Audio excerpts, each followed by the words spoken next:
Hey, Ted, you mean you got some kind of a lead on him? No, I'm afraid not. Oh. But I just got hold of some information on Rocky Harrison. Yeah?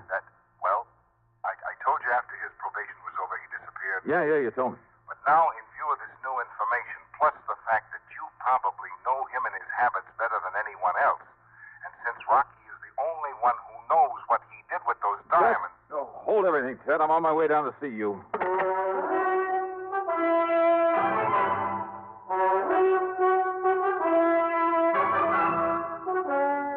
CBS Radio brings you Bob Bailey in the exciting adventures of the man with the action-packed expense account, America's fabulous freelance insurance investigator. Yours truly, Johnny Dollar.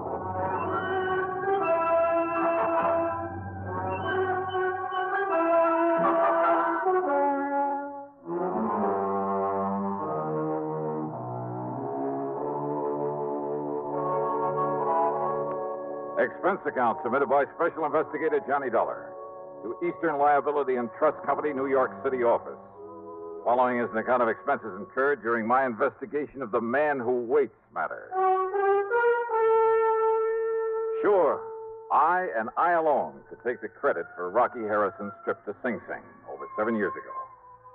But the fact I'd not been able to recover the Olney diamonds really stuck in my craw. So what if I was still fairly new in the business at the time? There was no excuse. Okay, then. Expense account item 1, $3.95, a taxi to the station, then train fare to New York. I walked over from Grand Central to Ted Bessam's office at 500 Fifth Avenue. You know, I thought the mention of Rocky Harrison would bring you here in a hurry. Sit down, Johnny. Yeah, sure, thanks. Use a little drink? No, thanks. Cigarette? Now, just tell me what you know about Rocky and why you think I might be able to get on the track of those jewels again. Well, during his trial, Rocky played it smart. He knew you'd pinned the robbery on him, so in order to draw a light sentence, he admitted everything. Except what he did with those diamonds. Well, apparently he and his lawyer managed to convince the jury... Oh, that cock and bull story about his having had them stolen from him, that's a lot of hogwash. You know it, and I know it. Rocky was far too smart for anything like that, and too dangerous. And if that servant there in the Olney household who caught him blasting that wall safe, if that servant fell down the staircase accidentally, I'll eat my shirt. Rocky killed him, Ted. I'm sure of it. Same as he tried to kill me. The fact remains he wasn't held for murder. The jury believed his tale about losing the diamonds, and he got away with a short term. All right, now, let's... During his 2 years probation, he behaved like an angel. He got himself a job, worked hard, lived modestly, saved his money, and he was a big disappointment to the police who hoped he might lead them to the stone. But, of course, he didn't. Right. And I'm afraid by now even the cops believe his story about what happened to him. Yeah, well, I don't. Anyhow, probation over, he dropped out of sight. Yeah, so you said over the phone. The cops apparently figured he'd moved somewhere else and breathed a sigh of relief. But you figured otherwise, Ted? I guess I think the same way you do, Johnny. Probably because of my work in narcotics before I got into the insurance business. Yeah. And sometimes we'd hunt for years all over the country for some character, only to find he was right underfoot all the time. Couldn't see him for falling over him, as the saying goes. Yeah, I know what you mean. Well, anyhow, I figured that instead of making himself conspicuous in some small town, the best place for a man like that to get lost, the best place in the world, would be the biggest place in the world. Right here in New York. I can't argue with you, so? So when I got wind that Rocky disappeared, well, you know as well as I do, Johnny, that most of these cases aren't solved by any Sherlock Holmes kind of scientific deduction. No, hardly. No, sir, they're solved on information. One good stool pigeon is worth all the clues in the world, right? Well... So when I found out he disappeared, I got in touch with one of my paid informants from the old days. An old character by the name of Soder. Soder. Don't think I ever heard of him. Whiskey Soder, they call him. I told him I'd pay him well if he'd locate Rocky Harrison for me. You've heard from Soder? He called me this morning. Told me that he's seen Rocky here in town, just as I thought he would. Where? Well, he wouldn't say over the phone, so I told him I'd send you down to see him. Here, Johnny, I'll scribble his address down for you. Yeah, do that.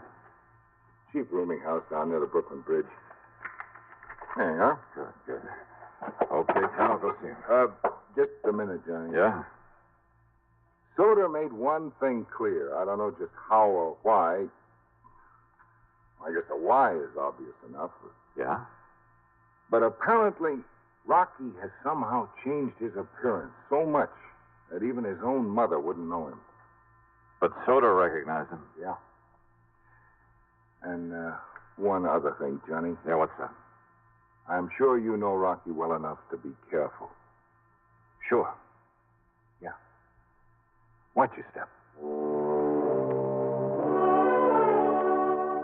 All right, so what if there was a little risk involved? Here was my chance to make up for having done only half a job some 7 years ago. Also, I figured I knew enough about Rocky to be well prepared for almost anything he might try.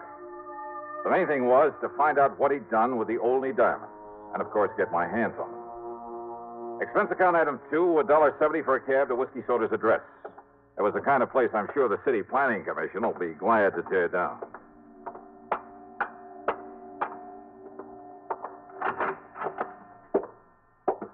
The word manager was scrawled across the door in the hallway marked with the number 1. And as for the manager... Yeah, what do you want? My rooms are all filled up. Well, now, what's a gent like you doing around here? I'm looking for a man named Soder. Ha! That whiskey-smelling old... You'll find him down the hall in number... Say, he's getting real popular today. Well, now, what do you mean by that? You're the second gent's been here to see him. Oh? Who was the first? Well, I didn't get a good look at him, but I heard him go on back towards Which his is Soder's room? What's the number? Number 7 down the hall. Okay, thanks. Didn't see the man leave, though. Maybe he's still in there with... Now, who left that window open there at the end of the hall? All right, number 7. Maybe I better close it. Hey, you sure that Soder didn't leave? Sure, I'm sure. Well, then come on. Let me have your key. Come on. Key to his room? Now, just a minute. Okay, mister. don't bother. Well, just a minute, you.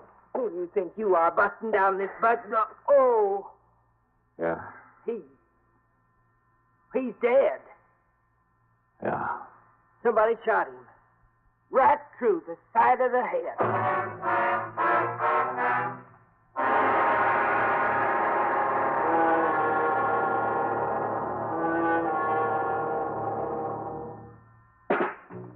Smoking more now, but enjoying it less. Have a real cigarette. Have a Camel. So good, Have a Camel cigarette. so rich, Have a real cigarette. Have a Camel. so mild. Have a Camel cigarette. And here's the reason why. Best tobacco makes the best smoke. Have a Camel cigarette. You can say that again. Best tobacco makes the best smoke. Have a Camel cigarette.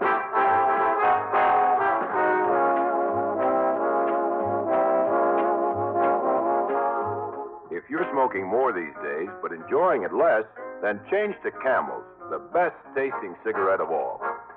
Have a Camel.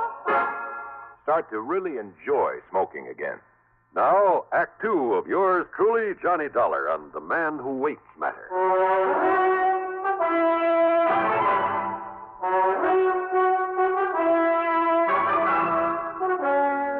Right through the side of his head, right in front of his left ear. That's right. But I didn't hear any shot. I've been up front in my room all afternoon. Because whoever did it used this pillow to muffle the sound. One of my best pillars, too. Look here. Look what it's done to it. The man who was here before, what did he look like? Huh? Well, I only looked out of my room in time to see him coming in here. I didn't get a look at his face. You said he was a gentleman, a gent. Yeah, but I didn't really... I think he had gray hair. What about his height and build? Well, now, I don't know.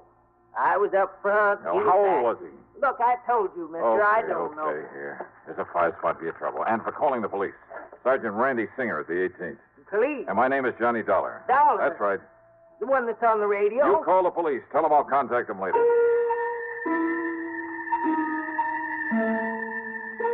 Rocky Harrison had changed his appearance once before, 7 years ago. He'd never known how I'd got on his trail. The only one who did was Randy Singer at the 18th Precinct. But I'd found him by using the same corny trick that he had used. Maybe that trick might work again, if he'd return to his old haunts. All right, then, item 3, a bucket of quarters at the nearest drugstore for some goop to plaster down my hair. Item 4, $1 for some black hair dye. Item 5, 78 cents for a jug of peroxide. Getting rid of the tan I usually have took time, was a lot of work, but it gave me a few days to raise a small mustache. I dyed that black also. Item 6, $20 for some clothing, including a couple of aprons. In some of these joints, you have to furnish your own. Then, item 7, $31 for a pair of thick glasses that I could see through all right, but that gave me a headache. But it was the waste of time that got me down. Working there 4 solid nights, hoping nobody gets suspicious of me. Working where and why, and the reason for the silly getup, well, you figure it out. Okay, there you are, Willie. One old-fashioned, one double Gibson. Thanks, Joey. And there's the ticket on them. What? Yeah, right there, right in front of you. Oh, sure. Now, what's the matter with you? Can't you see? Why don't you get them glasses changed? Oh, they're okay, Joey. Oh, yeah, sure they are. Ain't you going to take a drink to the table? Huh? Oh, that's right. Willie, I've been tending bar here at the Purple Hat since the place opened up. But you are the punchiest waiter I ever seen, and that's a fact. Here you are, gents. An old-fashioned and a double Gibson. Well, you took long enough to get them. I'm sorry, mister. The other way around, the double Gibson's mine. Oh, yes, sir. Well, here's to prosperity, Barney. Yeah. So, would you just like to order sending now? No, later. Yes, sir. I'll wait then. Yeah, you do that. All right now, Rocky. Waiter. Yes, sir. Go get yourself a drink. It's on me. Well, I'm afraid the management would exactly like... Okay, then just for moose. We'll call you when we want another one. Yes, sir. Now, Rocky. Barney, you fool. Don't you ever call me that again. Call me Tilson. Sorry, it was a slip of the tongue, Mr. Tilson. Rocky Harrison. Oh, it was luck. Dumb luck. He'd been in there alone 3 nights running, but believe me, I hadn't recognized him, wouldn't have recognized him now if his pal there at the table hadn't slipped up and called him by name. Since probation, he disappeared for only one reason, to change his appearance completely. He'd grown a beard, a full head of hair, and he bleached it almost white. He'd put on 20 or 25 pounds, had his buck teeth fixed, and it made a big difference. What's more, of course, I hadn't seen him since he'd been sent up the river. As for his pal, Rocky had called him Barney. Sure. Bernard Little, one of the cleverest big-time fences the NYPD had ever known about, on whom they'd been able to pin absolutely nothing. Sure, it was a natural. Rocky had the jewels stashed away somewhere. Barney knew it and was willing to recut him and fence them out for him. Maybe if I was real lucky, I could nail them both. During their meal, I stayed close to them as much as possible, but it got me nowhere. Whenever I was in hearing, their conversation was meaningless. That's right, Barney. Just tell them that Edward Tilson sent you. Of course, Mr. Tilson. Be glad to use your name. I'm certain they'll do all right by you. Give you anything you what's want. more, they were both trying to make it oh so plain that Rocky's name was Edward Tilson. And I wondered, had Rocky by any chance seen through this corny disguise of mine?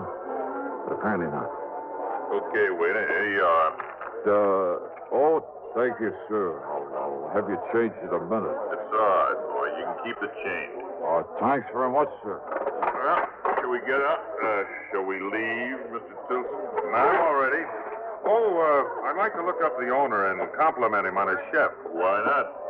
Good dinner, wasn't it, Tilson? Excellent. Now, if we can find the owner's office. If they could find the owner's office, they made a beeline for it. And that told me something else. The owner, Pete Monister, had been away when I was hired. Now he was back in town. And he probably knew more about Rocky, more about the jewels than he'd ever admitted to the police. I wished I'd planted a bug in Monister's office. I'd like to have heard what went on in there. But I hadn't, so I couldn't. Instead, I cleared off the table, and since my hitch for the night was over, I went back into the locker room, changed into my street clothes. As I was about to leave... Don't bother, buddy. Your name's Willie, ain't it? Just a Willie Pagano. My name's Pete Monasker. I own this joint. I've been away a couple of weeks. Oh, how are you, sir, Mr. Here's Monasker? your pay and a few bucks severance. You beat up fight? That's right. I done something wrong, Mr.? No, it's just that we got enough waiters without you. Shouldn't have hired anybody while I was gone anyway. Just go on out by the back way. Well, sure, sir, but if I thought I'd done something No, wrong, there's no I complaints. could... We just don't need you. That door will tie you over until you get another job.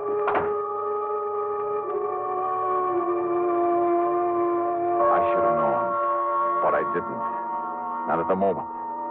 Not until I left by the back door and started out through the long, dark alley.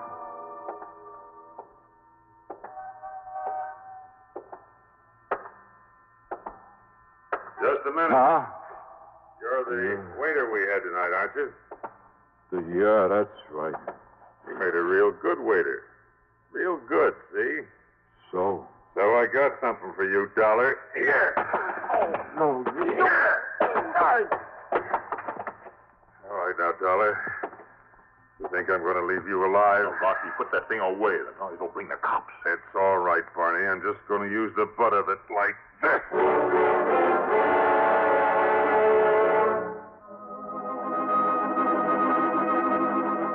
I vaguely remember something crashing down on my head. And if you think people don't see stars, you're wrong. Half conscious, I braced myself for another blow, but it never came. Instead of crazy mixture of sounds, noises, a lot of footsteps, a barrage of gunfire, sirens, a lot of cars braking to a stop, only it was all like in a dream. I came to the next morning and found myself in a hospital bed, a doctor leaning over me with a hypo in his hand. Then, sometime later... Well, looks like the doctor was right, doesn't it? Huh? Randy. Yeah, a slug of something to make you sleep for a while really worked. You're going to be okay, except maybe for a big head. Randy Singer. Lieutenant Singer to you, Buster. Son of a gun, Johnny. When are you going to learn to let me know when you're working around this town, huh? Was it you came along? That's right, like the U.S. Marines. Well, how did you know they were going to waylay me there in that alley? I didn't. I hadn't the least idea. Didn't even know it was you they were jumping. You and that crazy getup, that black hair and the mustache and those thick glasses. Then I don't understand, Randy. Johnny, I've had a bunch of the boys on Rocky Harrison for over a week. You have? Sure, ever since that Stooley whiskey soda told me about him being in town. It was you told me where to look for him. I? When? 7 years ago. The first time you found him in the purple hat. So we've been tailing him for days. Well, if I'd have known that... You think you're the only one that thought he might sometime lead us to those jewels? You found him, Randy? No, and now, thanks to you, it looks like we may as well give up. What do you mean, thanks to Now, me? you just stay in bed. When the boys saw what was happening there in the alley, they moved in. Yeah? When Rocky and Barney started throwing lead, well, the boys kind of thought they'd better answer back. So Rocky and Barney are dead. So now, how are we going to find out where those diamonds are stashed away, huh? Do you know where Rocky was living? Sure, we've been all through his place and Barney Little's place. Nothing. Since we don't know of anybody else who might have been in with him. Oh. You don't, huh? What do you mean, Johnny? Well, Randy, I've suddenly got a crazy idea that maybe I can bluff my way into finding those jewels. You what? Come on, help me get into my clothes.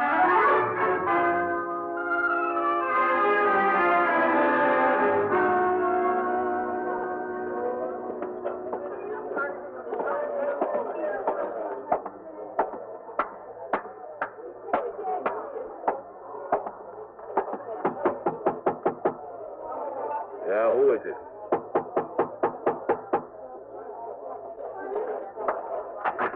Yeah, who are you? Johnny Dollar, Pete, as if you didn't know. Just a minute. Dollar, did you say? That's right. Well, there's something a little familiar about you. Oh, come off it, Pete. Now, waiter. Oh, that stupid waiter I fired last night. Rocky Harrison told you who I was. If you're wondering how I know that, just look at that bug fastened to the underside of your desk. A bug? A microphone? Why, I don't believe it. Hold it, Pete. You try opening one of those drawers, reaching for a gun, I pull this trigger. Okay, Dollar, okay. I also heard them tell you when to let me go out into that dark alley. Oh, look, how was I to know what they wanted you out there for? I also heard enough to know where the only jewels are. Open up that safe, Pete. Oh, yeah? Open it. You crazy?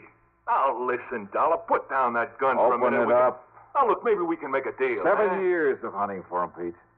So it's become an obsession with me. Maybe it has made me a little crazy. Now, listen, Yeah, I was you crazy enough to put on that phony disguise to get into this place to find Rocky Harrison. Listen, Dolly, all you and I right, can all make a right. deal. So I'm crazy enough to blast you down and blow that safe if I have to. You understand that? And there's nothing, you or anything else, is going to keep me from getting those jewels. First you go. No. Yes. You mean it. Oh, yeah, Pete, I mean it. Well... Okay, Dollar. I'll get you the rocks.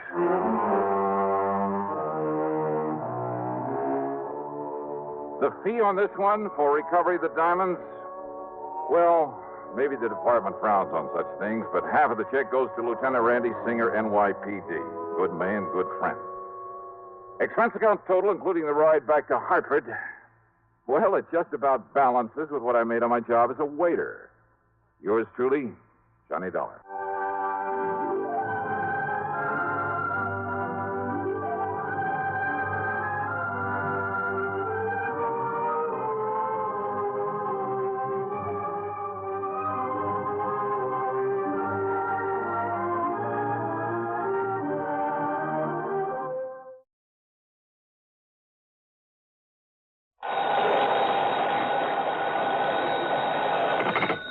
Johnny Dollar. This is the Milford Advertising Agency in Denver, Colorado, Mr. Dollar. Advertising agency? Mr. Horace W. Milford would like to speak with you. Hold on, please. Hello, Dollar. That's right, Mr. Milford. Yes, can you come out here to Denver to see me right away? Well, now, look, sir, if you're interested in buying commercial time on my weekly radio program, you'll have to contact CBS Radio in New York. No, Dollar. This is a purely personal matter that I wish to see you about, that I must see you about. Well, I'm sorry, Mr. Milford, but unless there's insurance involved... Well, yes. Yes, there is. The same company that's insured my life. One of the outfits I work with? Tri-Western Life Insurance Company? Yeah, that's one of my clients. Well, then, please, come out here right away. Well, I'd better check first with the company and get their authorization to... What was that? No, by all means, do not contact the insurance company. Not yet. Well, there's a little matter of my expense account. That will be taken care of, most adequately. Okay, whatever you say. Now, what's this all about, Mr. Milford? Mr. Dollar, here on the phone, I can only tell you it's a matter of preventing... Yeah? Yes? Of preventing a murder.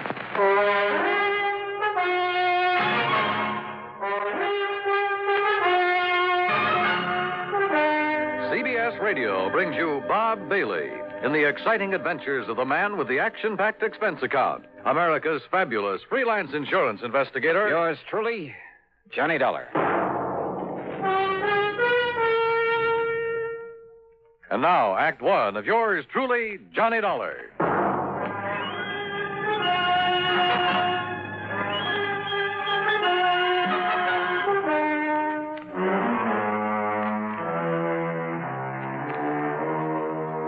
Expense account submitted by Special Investigator Johnny Dollar to Mr. Horace W.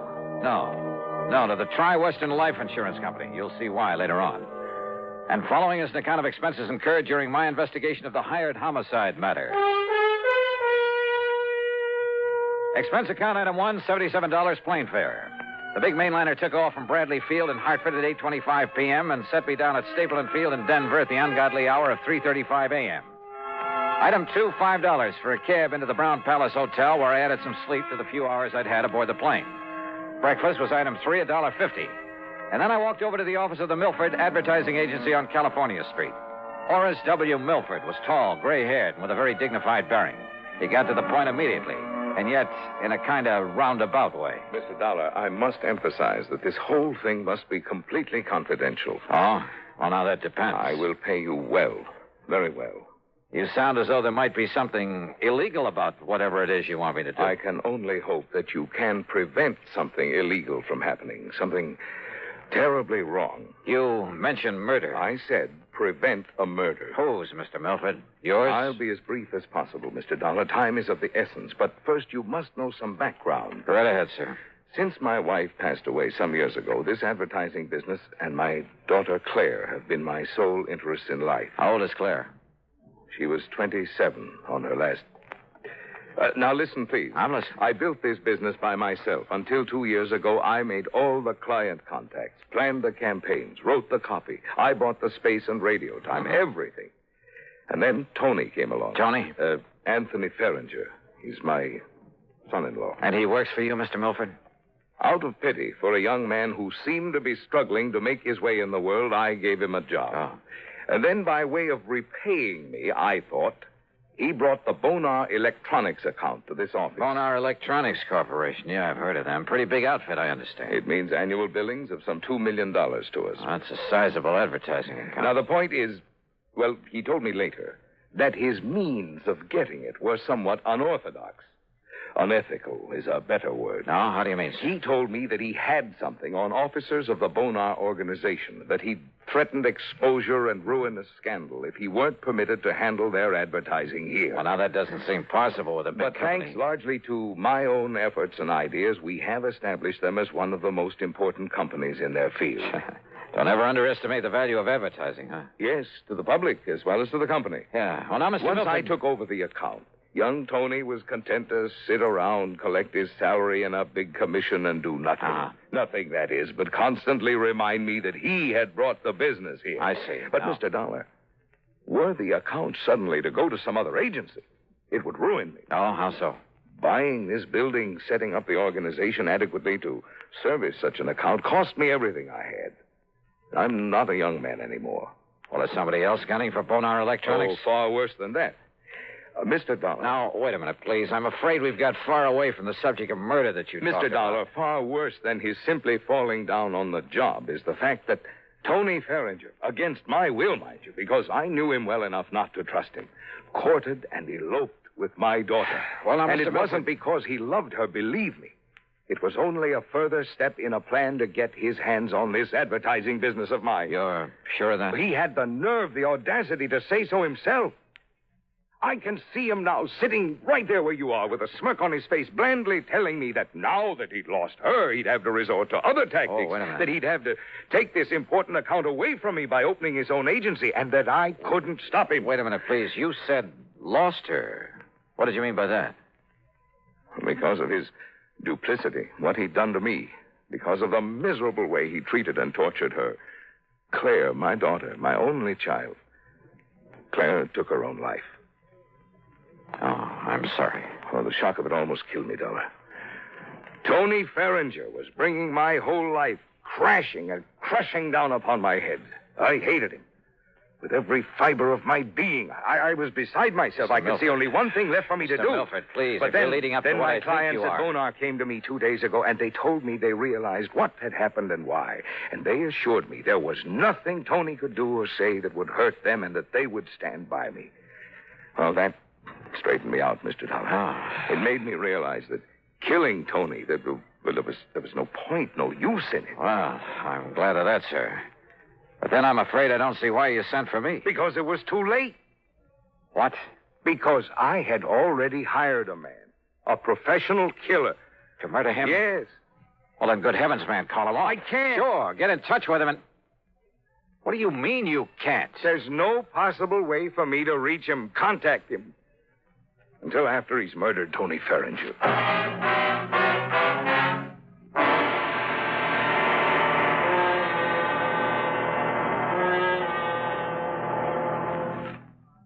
And now, Act Two of yours truly, Johnny Dollar, and the Hired Homicide Matter.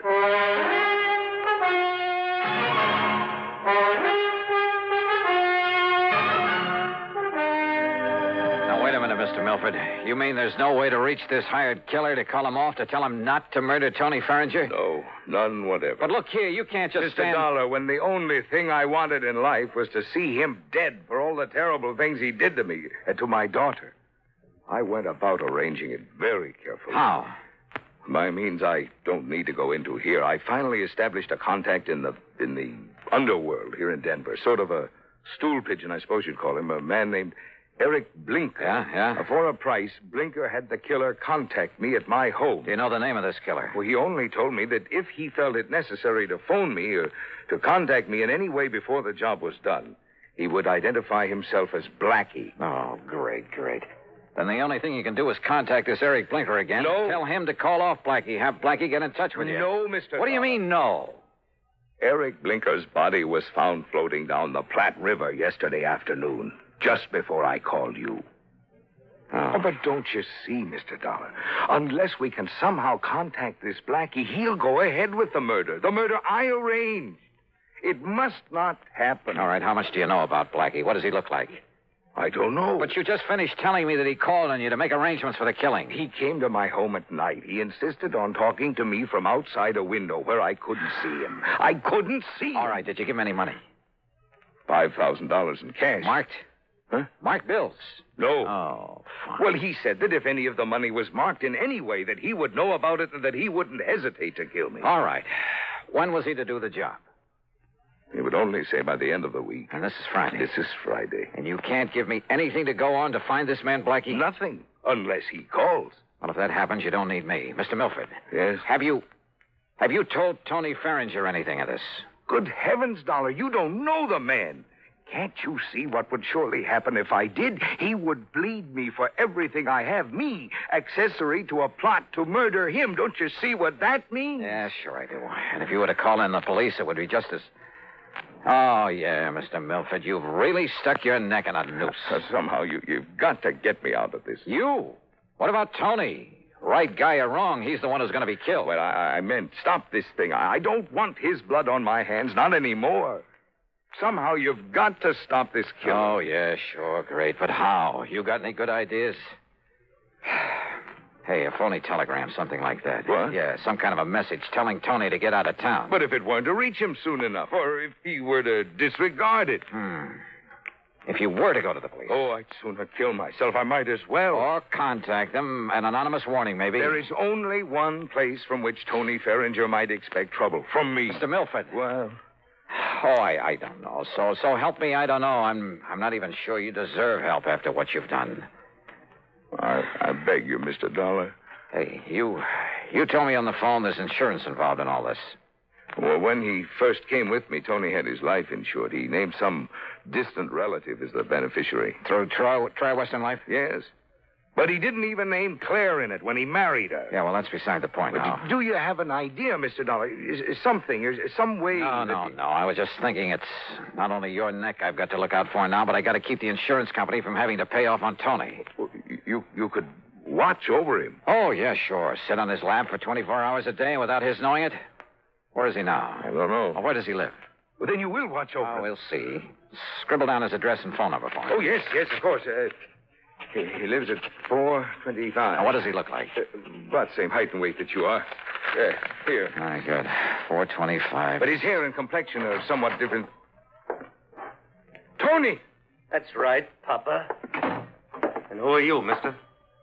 I take it you're Tony Ferringer. That's right. Oh, Tony. Oh, listen, you old fool. I just found out you spoiled my chances of starting my own agency. That you conned Bonar Electronics into staying with you. No, it's because you lied to me about the way you got us that account. Oh, but so Tony, you finally caught on. Tony, will you listen to me? You listen to me. I'm not going to let you get away with this. Please, Tony. Or maybe you will. Maybe I can't stop you. But believe me, you're going to pay me plenty. Tony, will you How? please Why? I haven't figured that out yet.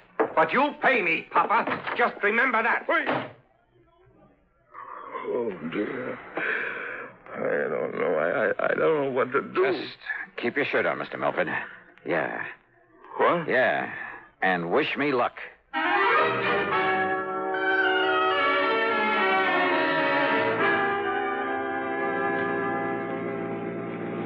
Item 2, $5 for a taxi that followed Tony Ferringer's car to a residential section east of town. And sure enough, he pulled up in front of his own home. Maybe the crazy idea that I'd suddenly got back there in the office would work. Driver. Yeah? End of the line. Pull around this corner and stop.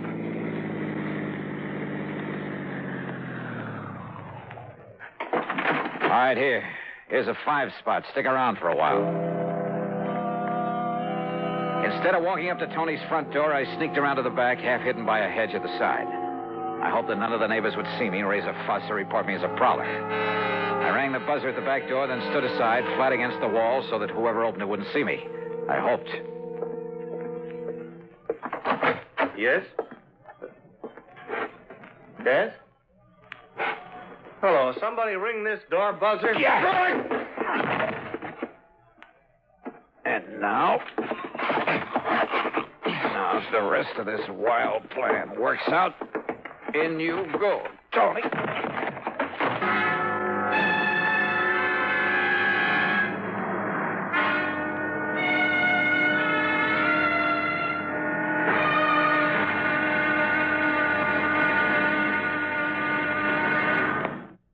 And now, Act 3 of yours truly, Johnny Dollar.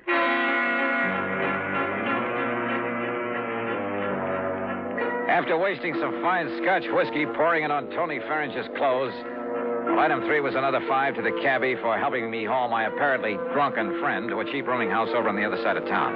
A place run by a frowsy old dame who called herself Ma Letcher. Sure, mister. Just carry him up and let him sleep it off in this room here at the top of the stairs. Here, I'll open it up for you. Yeah, thanks. You ask me. Somebody must have hit him with a bottle. Here you are. Well, you can lay him onto the bed. This room will cost you $1.50, though. All right, here's a fire spot. Well, thanks.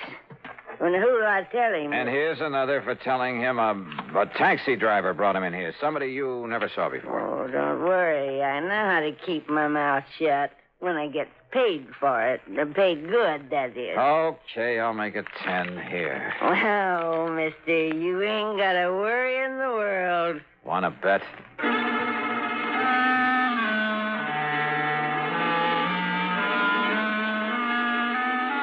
Item 4, $1.10 for another cab back to Tony Farringer's house. Again, hoping none of the neighbors would see me, I let myself in the back door with a key I'd taken out of his pocket. I figured all I could do now was sit around and wait until the killer showed up. But as I walked through the doorway into the living room... Just hold it. And don't turn around, mister. Hands up high. Blackie? That's right, Blackie. Well, carrying a gun, huh? No, don't turn around. Just walk over to that bench now and sit down. The piano bench. There, in front of you. Now, look, if you think I'm Tony Farringer... Sit down. Now, keep facing that way. Well, I suppose I haven't got much choice. I know you're not Tony, but you know who I am. That means you know what I was hired for. That means you know too much. All right, now listen, Blackie. Face front. I was afraid Eric Blinker might talk, but I didn't dump him in the river soon enough. And listen. I'm listening. You think I won't get Tony? Well, you're wrong. I saw you take him into that crummy rooming house. I saw what you did to him, too. He won't be moving out of there for a while. That means I have plenty of time. Hey, Blackie, so, listen. mister, I hate to do a killing without getting paid for it. But as long as you know so much, well, I'm afraid you don't give me much choice, do you? Are you talking for your own amusement? I'm giving you a chance to say your prayers, if you still know how. Hey, Blackie, look, Face we can... front. Well, what difference does it make? What? If I should see you, I mean. If you're going to kill me... Let's just say I prefer it this way.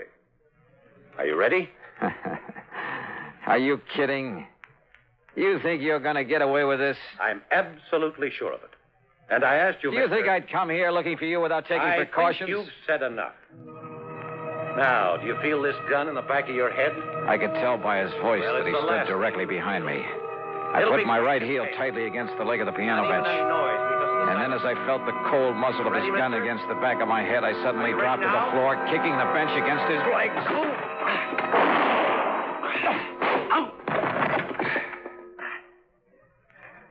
Well, Blackie, I'm afraid your rather unique career has finally come to an end.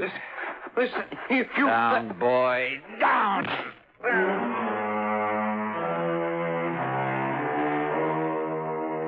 Nailing Blackie for the murder of Eric Stuley made it easy for me to keep Mr. Milford out of the picture completely. Nor did Blackie talk. Some code in the underworld, I guess. As for the expense account, Well, in view of the fee that was handed to me, you can forget it.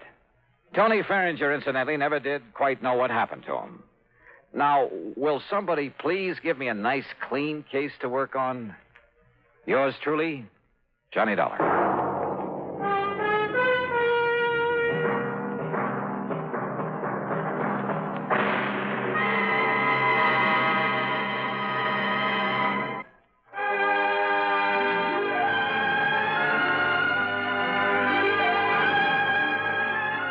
Yours truly, Johnny Dollar, starring Bob Bailey, originates in Hollywood and is written, produced, and directed by Jack Johnstone. Heard in our cast were Virginia Gregg, Marvin Miller, Lawrence Dobkin, and Russell Thorson. Be sure to join us next week, same time and station, for another exciting story of yours truly, Johnny Dollar. This is Dan Cumberly speaking. Johnny Dollar has come to you through the worldwide facilities of the United States Armed Forces Radio and Television Service.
Johnny Dollar. George Reed, Johnny, at Floyd's of England. Well, hiya, George. What can I do for you? Well, Johnny, I'm afraid I've got myself into a rather embarrassing situation. Yeah, what have you done this time? One of the company's most important clients is a man named Orson Ogilvy Terwilliger. Huh? Retired. He's a collector. He lives down near the little town of Bethel, New York. Where's that? Across the Hudson, east of Poughkeepsie, between Monticello and Coshecton in the Mongauk Valley. Yo, hold it. I better look it up on the map. Yes, I wish you would, Johnny. Then go on down there right away. Oh, why not? But what for? Terwilliger insists that someone from the company, preferably I, call on him immediately. Immediately, Johnny, regarding some change he wants to make in his life insurance policy. What kind of a change? Well, I haven't the least idea, but it's a really sizable policy. How sizable? Over $500,000. That's sizable. With a double indemnity clause. Wowee. You can see why it's important that we cater to this man. All right, so why don't you tear on down there? Well, you see, Johnny, oh, dear. Yeah? What's the matter, Georgie? I'm making this call from the city jail. You what? No, some fool traffic cop. I mean, one of our fine highway patrolmen. Yeah. Well, I'm afraid in my anxiety to get down to see Mr. Terwilliger, well, I may have been speeding a little, and, well, I made the mistake of arguing with this officer quite vehemently, Johnny. No. And, well, my hearing isn't until tomorrow morning. Well, look, why don't you send somebody else from the office to see this man? And have my own employees find out what's happened? All right, then telephone him. And have him find out? No, please, Johnny. Go down there and... Listen, I'll double whatever your expenses are and give you $100 besides. Oh? But now, is that really all there is for me to do? Just find out from him what change he wants in his policy? Yes. But why do you ask that way? Nothing. Only every time you hand me one of these real easy assignments, I find I'm lucky to get out of it alive.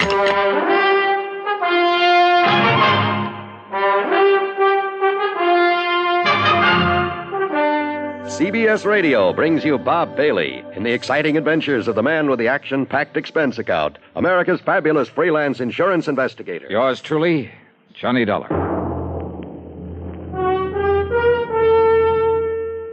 And now, Act One of yours truly, Johnny Dollar.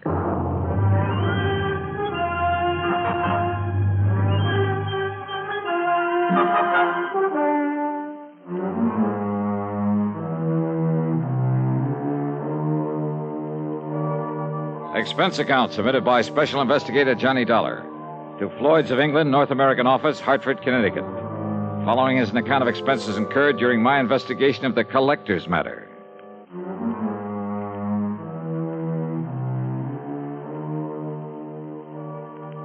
Expense account item 1, $9.85 for a cab to Bradley Field and a plane to New York. Item 2, $50 deposit on a rental car, and I drove north and west on 6 and 17 and finally Route 17B in my search for the little town of Bethel.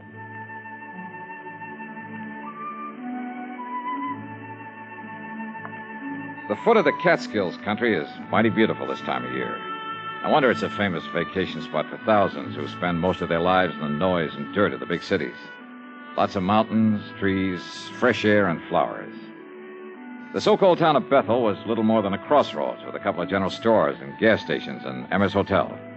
At Emma's, I asked directions to the Terwilliger place. Oh, you mean the big place over the lake? Well, I don't know, is it? Yeah, it's a beautiful place. And if they do decide to sell it, well, you know the rumors about it. Yeah, well, how do I get there? Well, you see that road right across the highway? Yeah, I see it. Well, first you pass Lake Superior, the Scott place. Yeah. About a mile and a half, maybe 2 miles. You see a turn to the left. Uh-huh.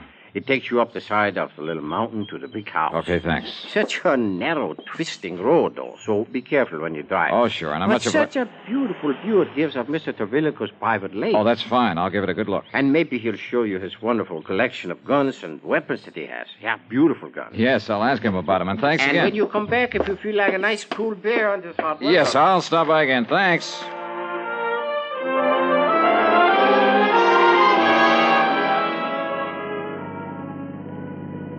I passed the Lake Superior he'd mentioned.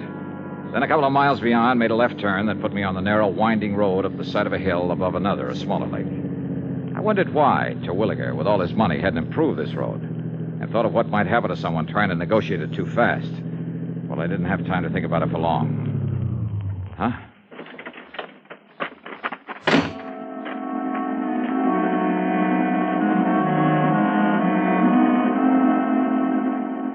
The other car must have been coming down the hill, but apparently had taken the narrow little turn much too quickly, then skidded and rolled over to land against a huge boulder that stuck out on the side of the hill just below the road. After a struggle with it, I managed to get one of the doors open to see if the man inside was still alive. He wasn't, though his body was still warm. I reached into his pocket, pulled out a billfold, looked at the driver's license in it. Yeah. Orson O. Terwilliger. In the history of America, the inventor has had a place of importance equal to that of statesmen and other national leaders. Indeed, our inventors, many of them mechanics, craftsmen, or even thoughtful tinkerers, have strongly influenced our destiny. They have contributed greatly to our amazing development from a barren outpost of civilization to the foremost industrial nation in the world.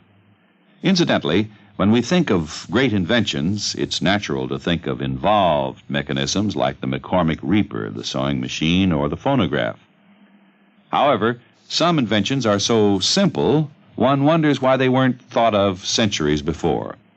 An invention in this category is, of all things, the universal, all-important safety pin. This was the invention of Walter Hunt, who lived in New York in the first half of the past century.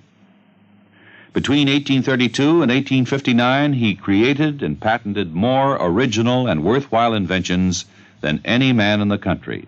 A revolver, a repeating rifle, and a bullet with a metal cartridge containing its own explosive charge. But of all his simple inventions, the safety pin is the most useful. It was patented in 1849, and he gave the patent to a draftsman in discharge of a very small debt. Perhaps it is safe to say that Walter Hunt's little invention has been known and used from infancy to old age by more people than any other mechanical contrivance in the world. In recognizing the need for a safety pin, Walter Hunt had the viewpoint of so many American inventors. Somehow there must be a way. Let's find it.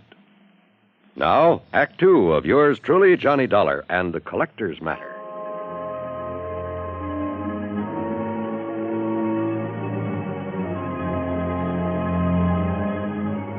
Yeah. The The man lying there in the car that had skidded off the road was the man I'd come to see, Orson O. Terwilliger, and he was very dead. Not knowing what sort of police or medical facilities the town of Bethel had to offer, I decided to poke around a bit. But before I could lift the body out of this car, another one came down the narrow road from the direction of the big house on top of the hill.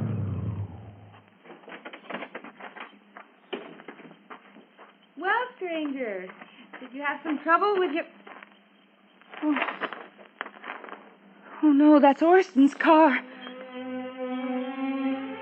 This gal was a doll, maybe 5'2", with blonde hair and, for a moment, sparkling blue eyes. And a figure inside her tight blue capris and yellow silk shirt that would have made any man turn his head.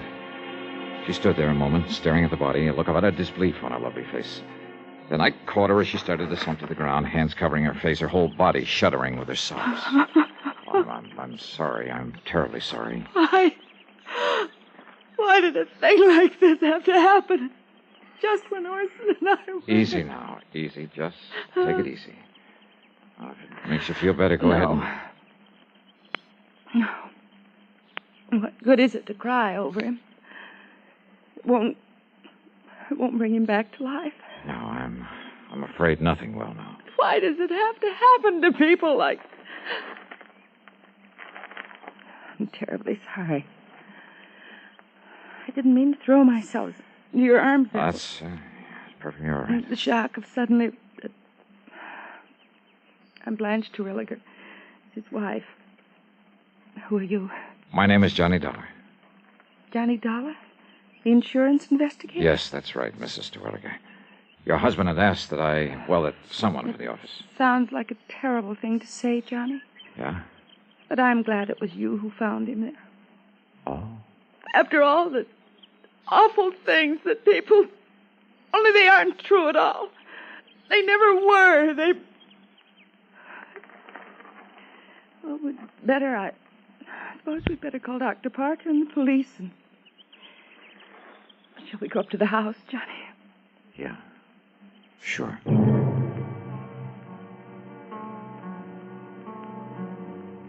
At the house, I made the call to Dr. Parker.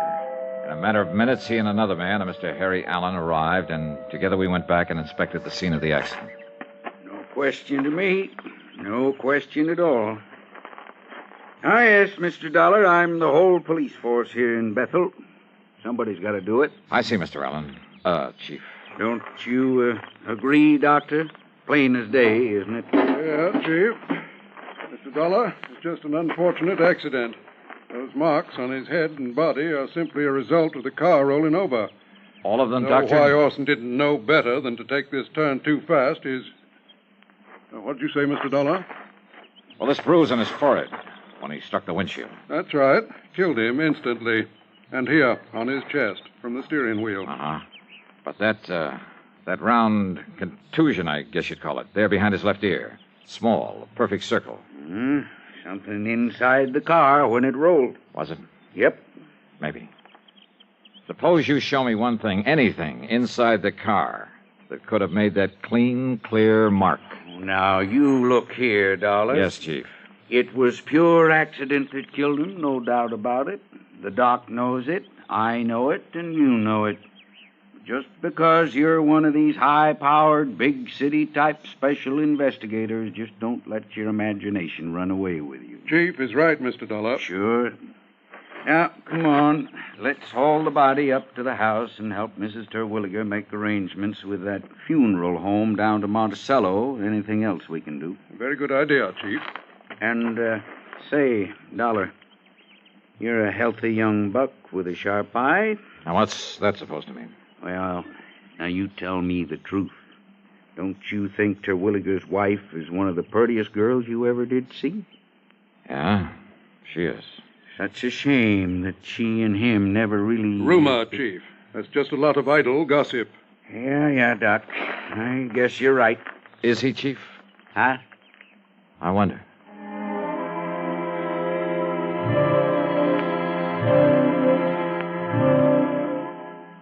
Up at the big home on the hill, Mrs. Terwilliger, only I called her Blanche now, at her insistence, she called to make arrangements for her husband's funeral. Considering her obvious shock over the whole affair, she was doing very well. She'd also call one of the local garages to remove the wreck of the car. It would be so horrible to have to see it there day after day. That car, the thing that killed him. Yes, I know what you mean. You're very understanding, Johnny, and I like you for it. Yeah, well, Yeah, I guess there's nothing further that we can do now. I've made out the death certificate and, Blanche, my dear.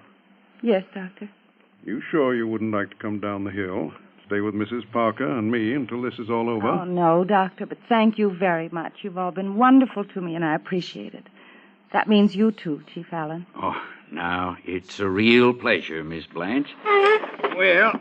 Yeah, I suppose we... Oh, but Johnny, Yes? would you stay and help me make out the insurance? Oh, it sounds terrible to talk about it at a time like this. Yeah, but all those things have to be done, my dear. So, Mr. Dollar, if you'd like to stay here... No, I'd better run on down to Emmer's Hotel and arrange for a place to stay overnight. A hotel when we have this nice big house with plenty of... I'm sorry. I forgot that I'm alone now. You really shouldn't be, my dear. Johnny, maybe you'd come back to tell me what I must do about the insurance. And maybe have dinner with me? Well, that would be a good idea. Yeah, maybe it is.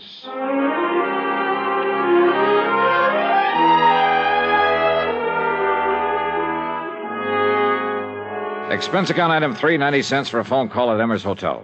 Orson Terwilliger is dead. And, George, there's just one thing I want to know. Johnny, I simply can't... Yes, what is it? Who are the beneficiaries of Terwilliger's insurance? Why, there's only one. His wife, Blanche Terwilliger. Yes. I knew it. George, is that policy pretty much a standard form? Yes, it is. Double indemnity, as I think I told you. But he said he wanted some changes made. Well, to quote him exactly, he said he wanted to make a change in it.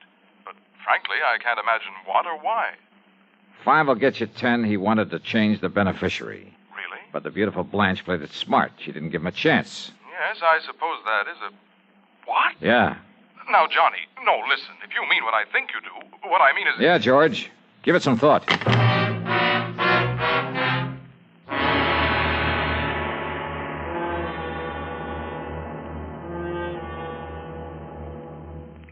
Who administers the oath of office to the President of the United States? And for that matter, what is the oath of office? You may not know the answer to the first question. You should know the answer to the second. Because before a man can become president, he must pledge himself to do 2 things. First, he must pledge that he will in fact perform the duties of the president. And second, that he will perform them in accordance with our Constitution. This pledge is called the oath of office. It is very short and reads as follows. I do solemnly swear, or affirm, that I will faithfully execute the office of President of the United States and will, to the best of my ability, preserve, protect, and defend the Constitution of the United States. That is the oath of office. The President takes it. But who administers it? The answer is that the Constitution does not say. Washington was sworn in by an official of New York City. Calvin Coolidge took the oath of office before his own father in the family homestead in Vermont. Frequently, it's administered by the Chief Justice of the Supreme Court. But the important point is not who administers the oath, but that the President, before he becomes President, shall swear to preserve, protect, and defend the Constitution. Because it is the Constitution which ensures that your country and mine shall be our country under God. Now, Act 3 of yours truly, Johnny Dollar.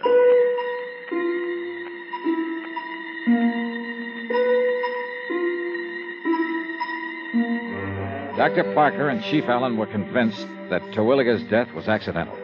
Well, I wasn't.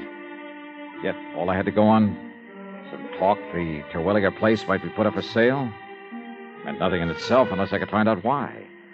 Or perhaps the reason might tie in with the rumors, the gossip that had been mentioned to me. Rumors of what? That Blanche and her husband weren't getting along? As for actual evidence that he was murdered, all I had to go on was that funny little mark behind his ear. I borrowed a flashlight there at the hotel and drove back to the scene of the so-called accident. I went over the ground with a fine-tooth comb. Nothing. Then I went up to the place where the car must have started its skid. I searched the bushes all around, and then... Wait a minute. What under the sun is... And more important, where did it come from? It's much longer than an ordinary. As for the fletching... Yeah, this thing's been used all right, and recently. And instead of a point, it has the heavy, round stone head. Who is it? Speak up or I'll shoot. Oh, that's a nice way to welcome a dinner guest. Johnny, you had me frightened. Oh, well, I'm sorry, Blanche. I saw your flashlight down here and couldn't imagine who it was. And since you hadn't come up to dinner as you promised... Oh, I was on my way. I hope I'm not too late. Hey, do you always wander around carrying a gun? Oh, I'm sorry. Here, you'd better take it. Yeah. I'm not used to these things, though heaven knows I've seen enough of them. Your husband's gun collection. But why'd you stop here, Johnny? What were you doing, and what in the world's that? Oh, just a... Well, there must have been some Indians around here at one time or another. Oh, yes. I understand this was great Indian country. But now, Johnny... Yeah? My invitation to dinner still stands. Great. I'm starving.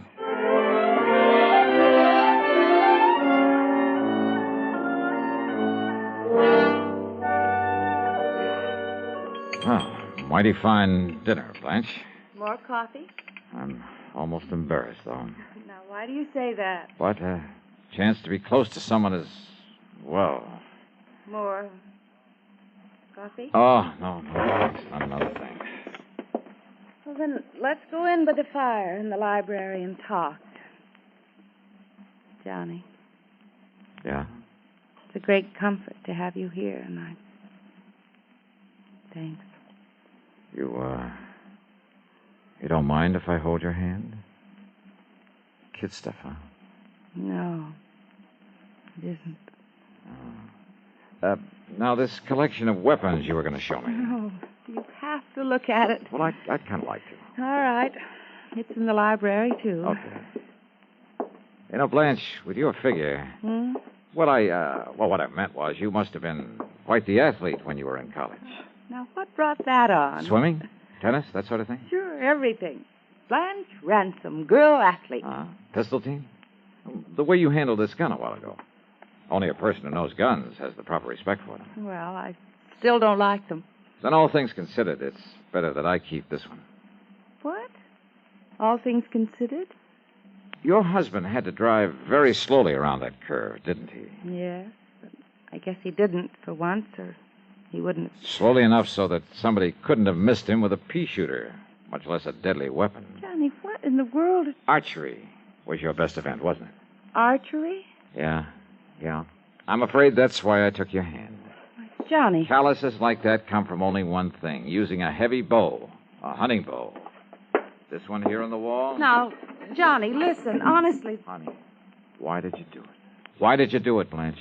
I don't know what With this bow and with the arrow I found out there. Johnny. With its flat, round, heavy stone head, just before he reached that curve in the road. Well? All right, Johnny. But listen, if you knew how long If you knew what I had to... Listen, please. Murder. For a chance on a lousy $1,000,000. I guess I lost, didn't I? Oh, yeah. You lost.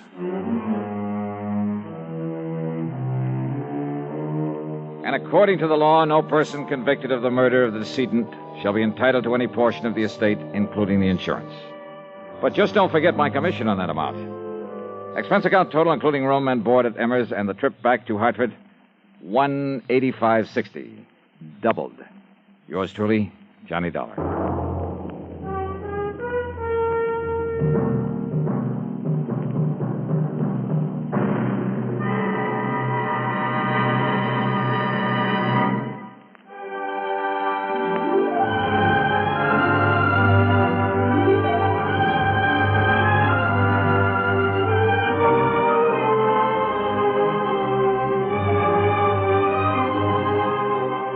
Yours truly, Johnny Dollar, starring Bob Bailey, originates in Hollywood and is written, produced, and directed by Jack Johnstone.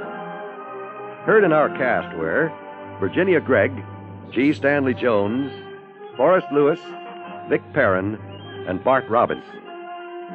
Be sure to join us next week, same time and station, for another exciting story of yours truly, Johnny Dollar.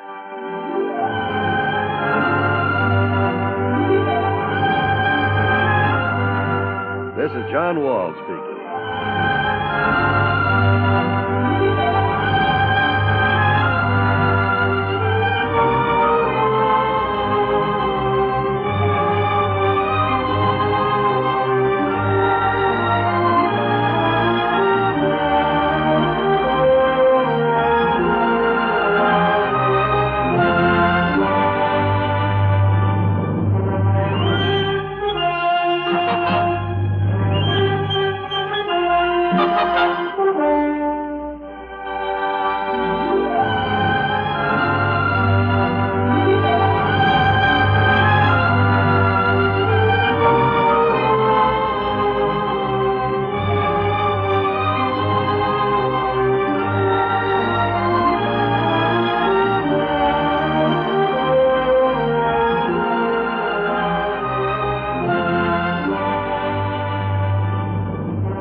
Johnny Dollar has come to you through the worldwide facilities of the United States Armed Forces Radio and Television Service.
Johnny Dollar. Johnny, this is Don Boomhauer. Down in Sarasota, Florida? That's right. Don, how are you? How's the real estate business? Just fine, and business is booming. Yeah, I haven't seen you since I flew down there to do some fishing with our mutual pal, Earl Poorman.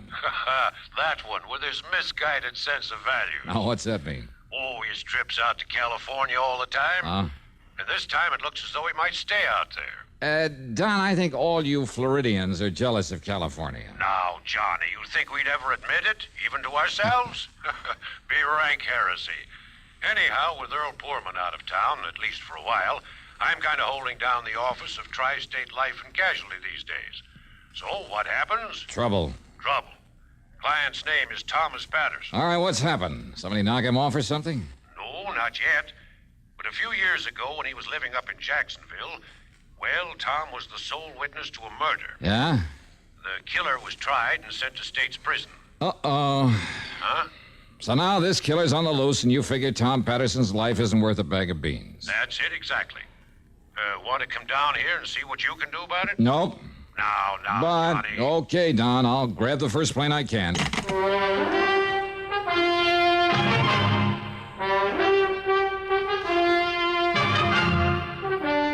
CBS Radio brings you Bob Bailey in the exciting adventures of the man with the action-packed expense account, America's fabulous freelance insurance investigator. Yours truly, Johnny Dollar.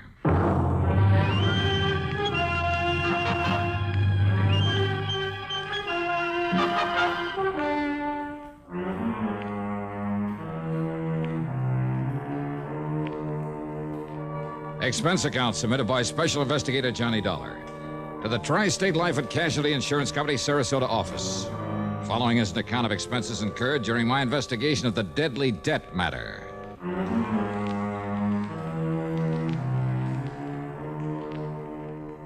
Expense account item 1, 7940, taxi in a plane out of Hartford.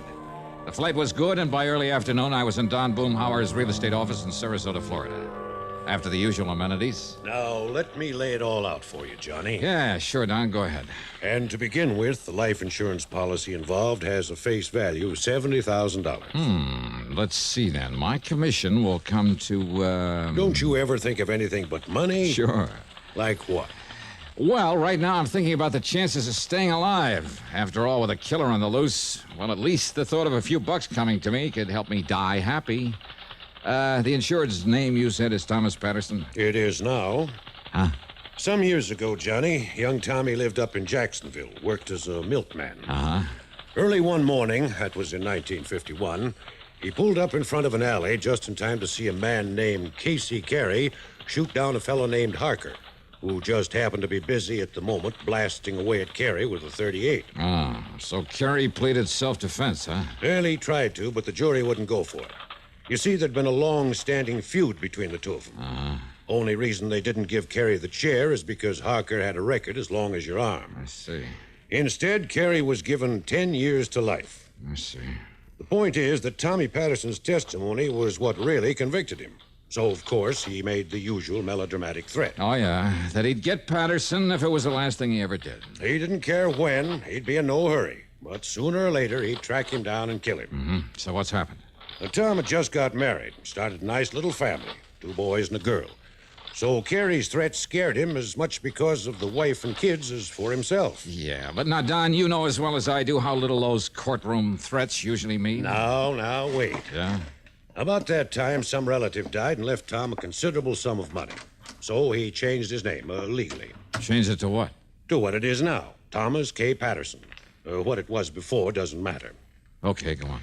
Then he and his family moved on down to Venice, a few miles south of here. Yeah, I remember the town. Well, there in Venice, he set up the Excellent Dairy Products Company. Nobody down here has known him as anything but Tom Patterson, so he's felt perfectly safe. Until, that is, about 6 months ago. Yeah? He was up in Jacksonville on a business trip. He was just walking along the street one day, turned a corner and bumped into a man coming from the other way. Uh-oh. Yes, he took one look at the man's face and started running like a scared rabbit. Casey Carey. Well, what do you think? But now, wait, Don. If Carey got 10 years to life in 1951... I know. When he stopped to think about it, Tom couldn't believe it. But he went down to the public library and dug into the old newspaper files. Yeah? Sure enough, thanks to good behavior, model prisoner, and all that sort of stuff... Carey got out? Carey got out, legitimately. But to Tom Patterson, that would only mean one thing. Carey was out to get him.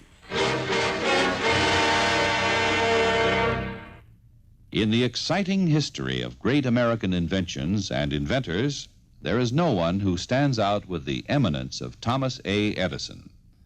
Among his hundreds of great inventions, Edison gave us the phonograph, the microphone, a telephone system, various improvements for telegraphy and motion pictures, and most significantly, the electric light or incandescent lamp, originally referred to as bottled light. When Edison was still in his 20s, he set out to invent an electric lamp which could operate on low power and would be safe for use in homes and other buildings. He knew that resistance to electricity would make wires and other substances glow for an instant with white heat, but they would be instantly consumed. So he tried several types of fiber or wire sealed in a vacuum and succeeded in producing a glow which lasted for several hours. The next step was to find a filament that would give off a bright light and last for a longer time. In his search for the right substance which he could seal in his vacuum bulb, he tried 6,000 different substances, ranging from human hair and tar to foodstuffs and vegetable fibers. Finally, he hit upon the idea of using the fibers of the bamboo tree. Carbonized, these threads provided the filament he sought, and thus the incandescent lamp became a reality. It was discovered not by accident nor by profound scientific knowledge.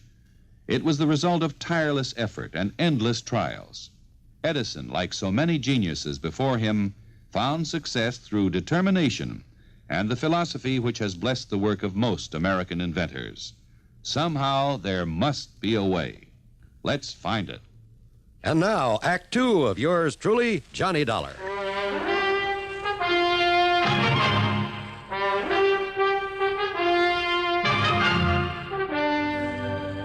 Now, wait a minute, Don. Yes, Johnny? Tom Patterson wasn't sure that Carey actually saw him, recognized him, huh? Well, at the time, no.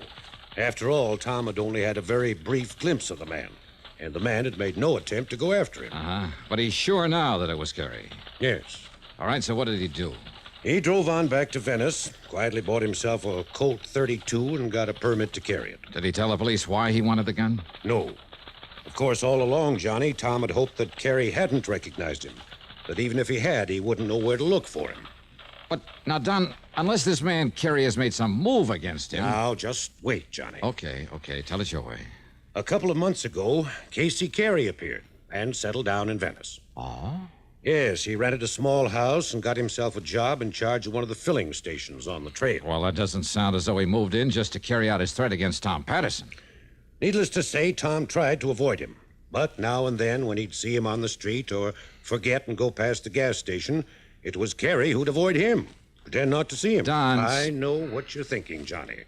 But just remember one thing. Yeah, what's that? Carey had made it plain right from the beginning that he was in no hurry to get back in Tom. I see. So you think he's kind of playing a cat-and-mouse game with him, huh? Just to build up the old fear in him, prolong the agony, maybe? What else? And believe me, he's succeeding. When Tom finally called and asked me to have you come here to protect him, he was almost a nervous wreck. All right, tell me this. Has Carey any brains, or is he just a typical dumb hood? He's in charge of a modern filling station for one of the big important companies. All right, then he must have too much sense to commit another murder. But if he can simply wear Patterson down with fright, maybe even drive him off his rocker... Johnny, Carey swore he'd kill Tom Patterson, and I'm convinced that he meant it. More important, Tom is. What do the police say? Well, Tom hasn't told him, in order to keep his wife and kids from finding out about it. That's a pretty small town, you know. If it weren't for his family, Tom would have just pulled up stakes and headed for Timbuktu. Don, if he's as scared as you seem to think... As I seem and to if think... there's no good reason for it... Well? Got an extra car I can use? Yeah, sure. The yellow one parked out front. Good. Here. There are the keys. All right, thanks. What are you going to do? Drive on down to Venice to see Tom Patterson and the police. Item 2, $4.25 for a tank full of gas. In Venice, I found Tom Patterson in his office at the Excellent Dairy Products Company, about to leave for the day. What Don Boomhauer had said about him was true. He was just about beside himself with fear. And somewhat against his wishes, I hauled him over to police headquarters. Brad Younger, the chief, was most cooperative. But... Okay, Billy, let me know when he comes in. That's it. And yes, Mr. Dollar, I know all about Casey Carey. Oh? Then why haven't you done something about him? Now. Why have you let him settle down here in Venice? Now, just a minute, Mr. Tom. If you know who he is, that he's the man who's threatened to kill me... I said just a minute, Mr. Tom. Now, you just sit there and be quiet. Yeah, please. Go on with what you were saying, Chief. Mr. Johnny, I learned all about Carey from the big oil company he works for. All about him, including that foolish thing he said in court 9 years ago. All right, then. So I had a little talk with him, and we kind of kept an eye on him. Of course, only the boys on the force, and I know that. We weren't sure that Mr. Tom here knew about him being here or recognized him. Of course I did. There was no reason to scare him or that nice family of his. Very considerate, Chief. Considerate? What's considerate about letting a killer settle down here in the first place? Now, hold it, will you, Tom? But look here, Mr. If you Dollar. want help in this thing from me or the police or anybody else... Of course I do. Why else do you think I had Mr. Boomhauer send for All me? right, then let us handle it our own way. But don't you see... Otherwise, we'll be glad to back out. Just let you take care of it all yourself. But I... Well... All right, Mr. Dollar, I'm sorry. Okay. So anyhow, Mr. Johnny, I'm convinced that Casey Carey is all right. He's forgotten his threat. And I tell you that he... No, Chief. I've got to have protection against him. Somebody to watch over me night and day. Tom, suppose Carey hasn't forgotten his threat to kill you. I'm sure he hasn't. And suppose Chief Younger were to give you protection for a while in the hope Carey might try to make a move. For a while, did you say? That's right.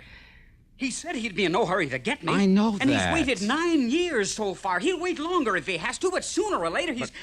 And what about my family? Excuse me, Chief, but here's that report you asked. Oh, okay, Billy, okay. I'll be through here in a minute. Yes, sir. Now, you're a very upset man, Mr. Tom. Well, wouldn't you be? And I see there's a pistol permit listed in your name. You have that gun on you, Mr. Tom? It's at home in my bureau. What about it? Now, don't you think it might be real sensible if you turn it in before you get excited and do something foolish? No. No, I don't. Why not, Tom? Because if you won't help me, then maybe I'd better help myself.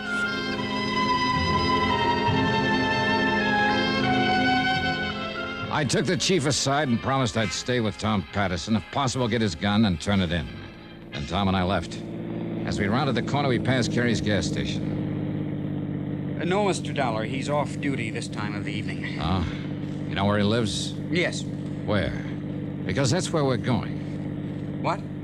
Well, now, you wanted a showdown with him. Okay, now's your chance.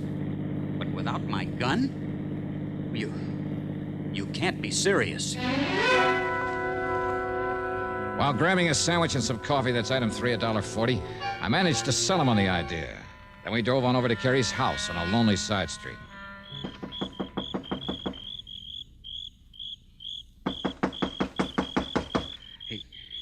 He must have seen me, Mr. Dollar, and he's probably waiting in there in the Ask dark. me. There's evil in there, mister. Ah, yes? Oh, what did you say, ma'am? And who are you, please? I'm one of the neighbors, mister, that's what. And when I heard that shot in there You heard a while shot? ago, well, then I kind of thought about it for a while, and then I called the police. While we were sitting in that restaurant having... Come on, Tom, this door's open. There's got to be a light switch here on it. Here it is. Mr. Dollar. Huh? This is Casey Carey? Yes, sir. Only... Yeah. Shot through the head. And it looks like about a 32. Tommy, isn't that the caliber of your gun? Why, yes. And where did you say it is? At home, in the bureau. Now, there's no use to lie about that. Well, Chief Younger. Sorry, Mr. Tom. I'm holding you for murder.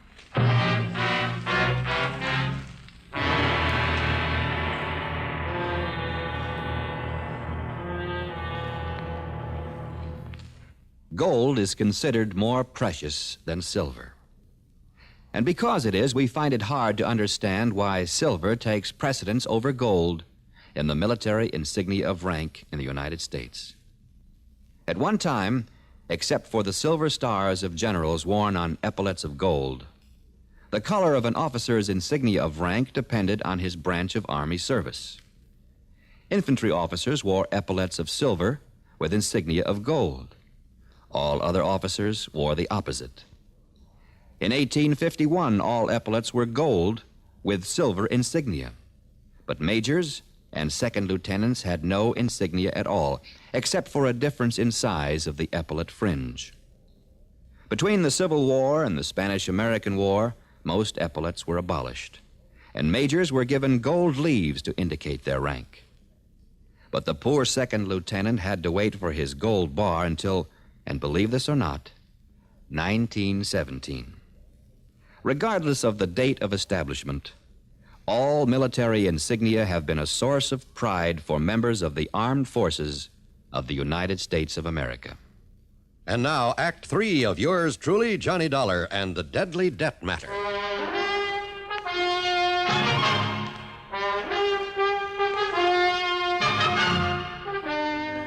That's right, Mr. Tom. I'm holding you for the murder of Mr. Casey Carey. No, Chief, you're wrong. Am I? Looks to me like this is his dead body laying here, and I'd guess this hole in his head was made by a .32 caliber bullet. Chief Younger, look, And Mr. listen. Tom, that's the same as this gun of yours. So, here you are, Mr. Dollar. Here's a murder weapon. That's my gun. Where'd you get it? Mr. Tom, I hate to say this, but I had a feeling your coming to see me was a bluff. Bluff? Yes, sir. To make me think you hadn't yet done any harm to Mr. Carey here. Wrong, Chief. Am I? I had to practically drag Tom over here to see you. Well, then, Let's just say he was more willing than he let on. That's not true. And when some woman phoned about hearing a shot out here, and young Billy Barker came in... Barker? One of my new boys on the force. When he laid this gun on my desk and the number on it checked out against your permit, Mr. Tom... Where'd you get this gun? Right where you throwed it off to the side of the road over toward Midnight Pass. What? That's right. If young Barker hadn't stopped to fix a tire on his squad car and stepped on it, it could have laid there forever, nobody the wiser. But I told you, I left it in my bureau at home. That just doesn't make sense now, Mr. Tom, and you know it. But it's true. So where were you after you and Mr. Johnny left me at headquarters? Well, I can answer that, I'll tell you where, Chief. Mr. Tom. You came over here and killed Mr. Carey and took the gun and throwed it off in the bushes. Wait, Chief Younger, listen. Yes, sir? Tom has been with me from the time we left you. Who? Yes. Well, then all that means is you killed him before you came to see me. No, Chief. And when the doc digs a bullet out of Carey's body, and I take it along with your gun up to the police lab in Sarasota... Mr. Dollar. And if they match up together... Tommy, it looks kind of bad for you, doesn't it? No, please. Listen. You better come along with me, Mr. Tom. Maybe Chief Younger was right. And when a report came back from ballistics that the bullet had come from Tom Patterson's gun, when Tom had no way of proving he'd left the gun at home, well, I still couldn't believe Tom had done it. Another thing, the neighbor woman had heard the shot only a little while before we got there. What's more, Carey's body had still been warm. But instead of putting up a defense for Tom, I decided to play a real wild hunch that just might turn up Carey's killer. Item 3 from a phone booth, 30 cents for a call to Don Boomhauer. No, Johnny. The man Tom saw Carey murdered back in 51 was named Harker. Not Barker? Nope. Gerald Harker, with an H. Well, then I guess my hunch about this new man in the department. Hunch about what? Oh, it's nothing, Don. Forget it. And thanks. So maybe I was wrong. So maybe instead of always acting on these crazy hunches, and yet...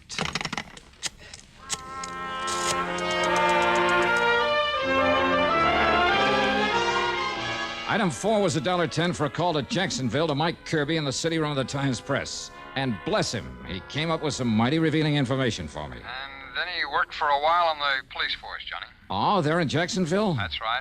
Looked to me as though the boy was trying to live down the family reputation by putting himself on the side of law and order. Maybe. And a month or two ago, he handed in his badge and moved to... Hey, what was that maybe you threw in? About his being on the side of law and order? That's right. But, Johnny, if he was a cop... And here's another maybe. What? Maybe that boy still is. What? A cop. Thanks a lot, Mike.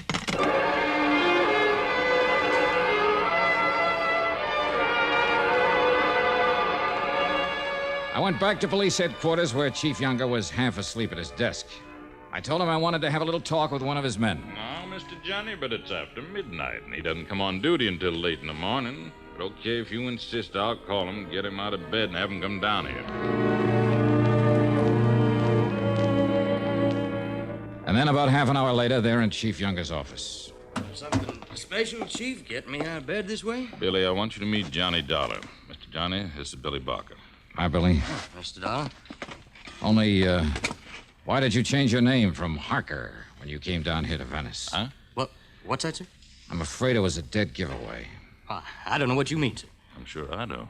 That and the fact you didn't move down here until Casey Carey did. Oh, yeah. You mean that man that was killed this afternoon? That's right. The man who'd killed your own father back in 51. Is that true, Billy? How did you know, Mr. Dollar? Casey Carey, the man you swore you'd someday get even with for killing your dad. How did you know that? I didn't. I was guessing. Looks to me like you guessed right, Mr. Johnny. Now look. When you learned that Carey was getting out of jail, you joined the force up there, hoping that maybe you could find some excuse to kill him in line of duty. You don't know but that. Before you could do it, he moved down here to Venice. So you followed him and joined the force down here. You think that's the reason I came down here? All you could do was bide your time. Until this afternoon, when you heard us talking in here and found out about Tommy Patterson recognizing Carey, being so wild with fear that he was willing to kill him. Now you listen. So all you had to do was get hold of Tommy's gun. I don't know how or when. That's beside the point. Mr. Johnny, you sure of this? I'm not sure of anything, Chief. You bet you are. But if Billy is willing to go over to the police lab in Sarasota, let them make a paraffin test of his shooting hand. Well, Billy. All right, you two. Oh, you don't kill him!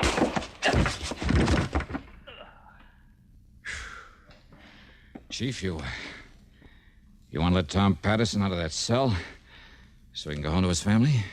Yes, sir. Right away. And thank you, Mr. Johnny.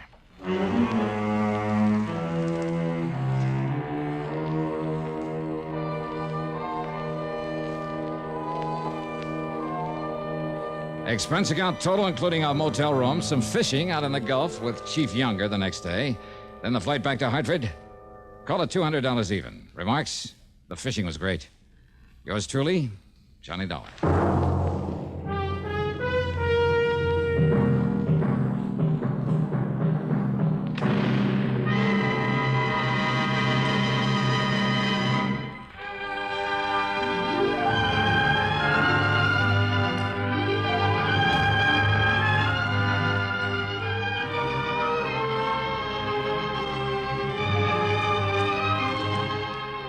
Yours truly, Johnny Dollar, starring Bob Bailey, originates in Hollywood and is written, produced, and directed by Jack Johnstone.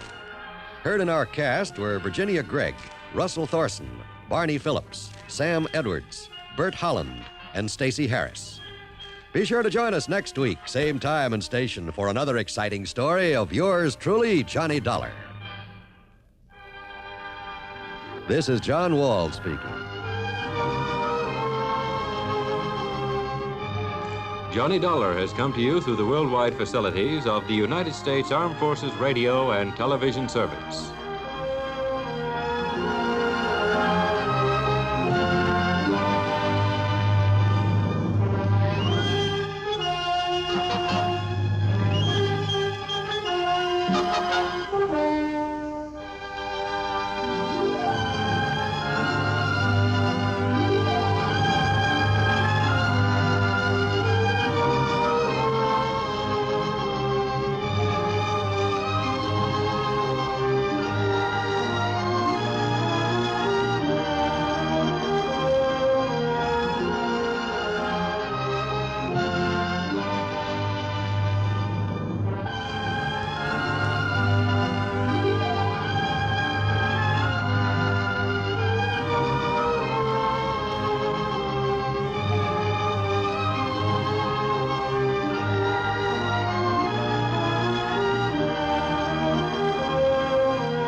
Johnny, Universal Adjustment Bureau. Oh, hi, Pat. What's on your mind? A beautiful model, name of Dorothy Blair. Ooh, hey, wait. The girl with the $1 million face? That's the one. Well, you probably got company.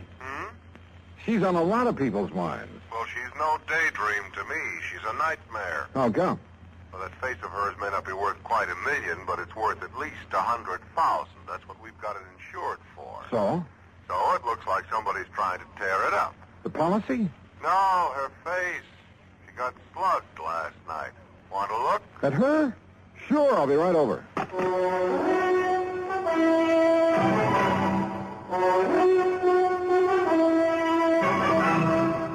Bob Bailey in the exciting adventures of the man with the action-packed expense account, America's fabulous freelance insurance investigator. Yours truly, Johnny Dollar.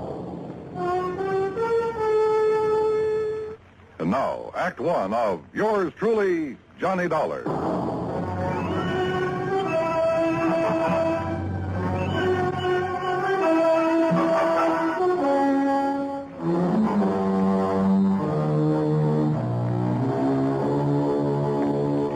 Expense account submitted by Special Investigator Johnny Dollar to the Home Office, Universal Adjustment Bureau, Hartford, Connecticut. Following is an account of expenses incurred during my investigation of the model picture matter. Expense account item 1, $1.20 for a taxi from my apartment to your office, Pat, where I picked up Dorothy Blair's address, then headed for New York. That's item 2, $36.20. I arrived at her apartment just as the doctor left. Even with a couple of bandages on her face, I think you got a bargain, Pat, insuring it for only $100,000. I guess I'm lucky, Mr. Dollar. My doctor says there won't be any permanent scars. Well, just what happened, Miss Blair? Well, I came home last evening about dinner time. I opened the door to my apartment here and started to reach for the light switch. Then suddenly I saw a shape beside me in the dark. Uh-huh. And? Before I could do anything, he hit me on the side of the head. I think it was a gun. It stunned me and I fell to the floor. Then what? I remember hearing the door slam. When I could get on my feet and turn on the light, whoever it was had gone. I see. You think it could have been a burglar looking for money or valuables? I don't think it was a burglar, Mr. Dollar. You mean you have some idea who it was? Well? Jerry Dunsmuir. Who's he? A fashion photographer. A creep, Mr. Dollar. Oh? The real article, believe me. They ought to put that guy's eyes in jail. You modeled for him before? About a year ago. I swore I'd never do it again, and I didn't. Until yesterday. Yeah, well, go on. Jerry'd gotten a commission to do a spread on winter fashions. He wanted to make some street shots with me in tweeds. Things like that. Street shot? Well, I figured the street would be a lot safer for me than his studio. But it didn't turn out that way, huh? No. After the second picture, he started in again with the same old line. And he's not very subtle, believe me. So? So I walked out on him. He didn't like it. But is that enough reason for him to break into your apartment and slug you? It wouldn't be for most people. But like I say, he's a creep. Yeah. Okay, Miss Blair. Thanks. I'll have a talk with Dunsmuir. And that was easier said than done. I took a cab to his address. That's item 3, $1.60. But his studio was locked up tight. So I contacted my old friend, Detective Lieutenant Al Rico at 18th Precinct Headquarters. You think you got troubles, Johnny? Try some of mine on for size. Oh, like what, Al? Like an unsolved murder I got tossed in my lap. Oh, that one I've been reading about. The girl up in... Yeah. Edith Summers. No lead. Oh, sure, a real fat lead, except it's no good. Her ex-boyfriend, Ed Chatsworth. Lots of motive, but no case. Alibi? Airtight. So I got troubles. Now tell me yours. Mine? Well, I'm trying to get a lead on a fashion photographer named Jerry Dunsmuir. Dunsmuir? I never heard of him. How come you're interested? Dorothy Blair got slugged last evening. Oh, yeah, the girl with the $1 million face. I heard about it. She thinks Dunsmuir might have done it. I went up to his studio to have a talk with him, but it was locked up. Well, I'll have her files checked, but if we had anything hot on him, I think I'd remember. Yeah. Well, it was just a chance. Excuse me. Rico. What? Yeah. Okay, I'll be right down. That was about your Jerry Dunsmuir, Johnny. Oh? A couple of my boys have found him. Great. Yeah. They found him floating face down in the river. Act 2 of yours truly, Johnny Dollar, in a moment. And now, Act 2 of yours truly, Johnny Dollar, and the Model Picture Matter.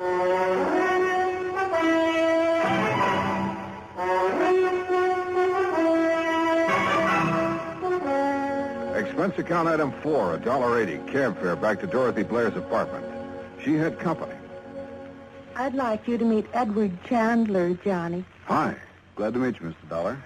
Dorothy, I wonder if I could talk to you for a few minutes. Why, certainly. I've got to be running along anyway. Still okay for dinner, honey? Sure. 8 o'clock. I'll pick you up. Bye, Mr. Dollar. Yeah, so long, Chandler. Dorothy. Did you talk to Jerry Dunsmuir? Now, look, you say Dunsmuir tried to get a date with you while he was taking some fashion shots of you on the street yesterday. That's right. He was pretty persistent about it. That's putting it mildly, John. And you think Dunsmuir is the one who was hiding in your apartment and slugged you last evening? Yes. I think he must have been the one. Why, who else could it have been? And why are you asking me all this again? There's nothing you haven't told me, Dorothy. Of course not. Why? Well, the police just fished Dunsmuir's body out of the river. He was murdered? I haven't seen the medical examiner's report yet, but it's a good bet. People don't usually go for a swim with all their clothes on. But who could... Johnny, you certainly don't think I had anything to do with it. I didn't say that, Dorothy. But your tone of voice, the question. Look, I'm telling you the truth, Johnny. Can you prove it? I can prove the part about him taking pictures of me yesterday. This manila envelope. It came in the mail today. Here.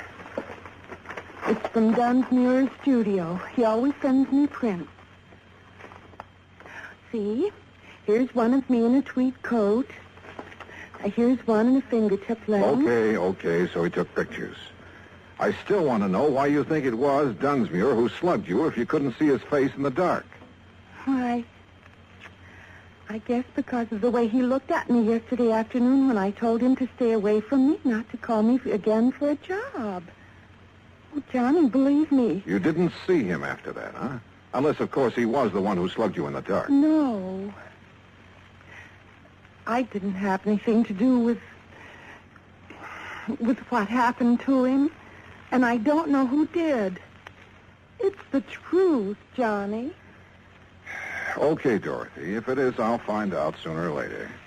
But if it isn't, I'll find that out, too. Maybe Dorothy Blair was leveling with me. But there were a few pretty important facts I didn't know. Was it really Dunsmuir who'd slugged her? And who killed Dunsmuir? And why? Also, this fella I'd met at Dorothy's apartment, Edward Chandler. Where had I seen his face before? Item 5, $1.75, cab fare to Dunsmuir's studio. A blonde secretary named Susan Billings was just closing up when I got there. She looked pretty dragged out. Please, Mr. Dollar, I've already told the police all I know. Right now, I don't exactly need any more questions. What you need right now, Susan, is a drink. Come on.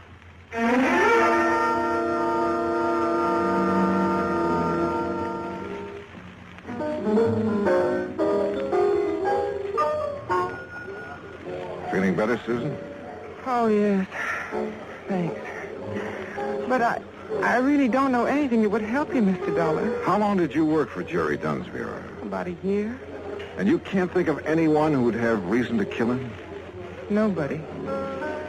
You know he had quite a reputation for being sort of eager with some of the models. That was a long time ago, Mr. Dollar.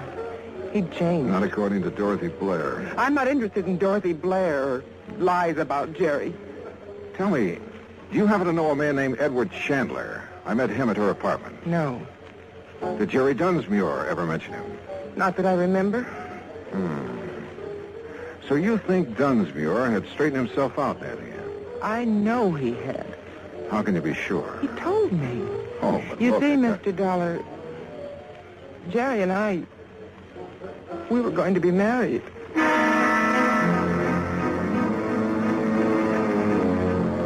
Either Dorothy had been lying to me about what kind of a guy Dunsmuir was, or else Susan had been living in a dream world. Either way, I was fresh out of leaves.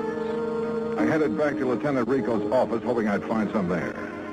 Johnny, the only thing we know for sure about Dunsmuir is that he sure had a weakness for women. Yeah, but Susan Billings believes that she was his one true love. I know. And I've been thinking about her. Maybe she found out about Dunsmuir's activities and didn't like it. It's a possibility. But if she knows more than she's told us, she's a pretty good actress. The same goes for Dorothy Blair, which reminds me I want to have another talk with Dorothy. I picked up a couple of names out of Dunsmuir's past, and I want to see if they mean anything to her. Want to come along? Sure, but we'll have to hurry. Hurry? Why? She has a dinner date with a guy named Chandler at 8 o'clock, and it's 1:45 right now. Okay, let's go.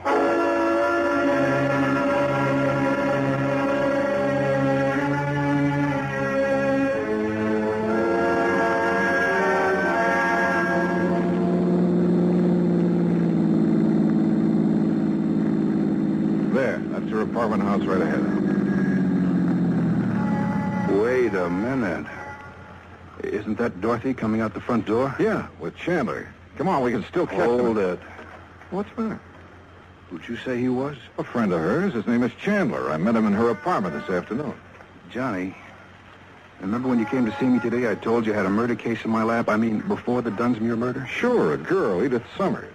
I told you her ex-boyfriend was the logical suspect, except that he had an alibi. Ed Chatsworth. Oh, hey, wait a minute. I knew I'd seen that guy's picture somewhere. It was in the paper. Dorothy introduced him as Chandler. But his real name is Chatsworth. And now it turns out he's a friend of Dorothy's. Al, you said either Dorothy had told us all she knew or she was a pretty good actress. Yeah? Well, it looks to me like she's a pretty good actress.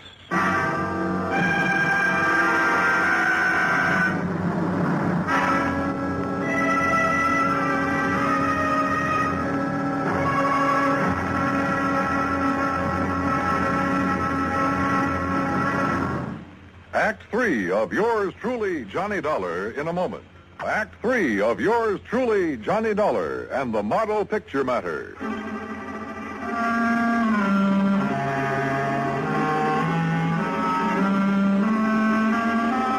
Well, it had started out as a real simple assignment, but it hadn't stayed that way long. All of a sudden, we had 2 murders on our hands, and it looked like there was a connection between them. Now, watching Dorothy Blair leave her apartment with Ed Chatsworth, we realized that she was somehow right in the middle of them. They're driving off in his car. Gonna tail him, Al? That won't be necessary. Ever since I questioned Chatsworth about the Edith Summers killing, I've had a tail on him. No, Johnny, what we better do right now is start putting some pieces together and see what they add up to. Okay. The first victim was Edith Summers. Killed in her apartment, the Blackton Arms. And you figure that her ex-boyfriend, Ed Chatsworth, had the motive. Well, we heard that Chatsworth wanted to drop her, but she wouldn't drop. But you say he has an alibi. 2 people swear he was out of the city the day that she was killed. All right. Dorothy Blair gets slugged in her apartment. She thinks the photographer, Dunsmuir, did it. Then Dunsmuir winds up dead that night. Right. And now we find out Dorothy and Chatsworth are friends. Begins to add up, Johnny. You think Chatsworth was trying to drop Edith Summers for Dorothy? If so, maybe they rigged a deal. Chatsworth was to get out of town while Dorothy handled Edith Summers. In that case, you're figuring Dunsmuir found out about the deal and came to blackmail Dorothy. Right. She won't go for it, so he slugs her. Then either she or Chatsworth, or both of them, decide to close Dunsmuir's mouth for keeps. It's a possibility, Al. Yeah. It is a possibility, isn't it? Al dropped me off at my hotel and headed back to his office. Item 6, $2, drinks. While I thought about the picture Al and I had built up to explain the killing. Well, it was all pretty logical, but somehow I couldn't buy it. Maybe, like Al had hinted, that $1 million face had gotten to me. If I could only talk to her alone, I felt I could find out if she was lying. About 10 o'clock, I went back to her apartment. No answer. Probably still out to dinner. I was about to leave when she stepped off the elevator. Why, Johnny, what are you... Hello, Dorothy. I'd like to talk to you. Well, I'm afraid I haven't time right now. Oh? Mr. Chandler's just parking his car. He'll be up in a few minutes. We have business. Your friend will have to wait. I want to talk with you. Why? All right. For just a minute. I don't understand all this, Johnny. Well, let's start out calling your friend Chandler by his real name, huh? What? Ed Chatsworth. I don't understand. I thought his name was Chandler. Oh, yeah? What's this all about, Johnny? Oh, drop the act, Dorothy. I suppose the name Chatsworth doesn't mean anything to you. Why, no, it doesn't. How about Edith Summers? Wait. She was the girl who was killed the day before yesterday. She sure was. I read about it in the papers.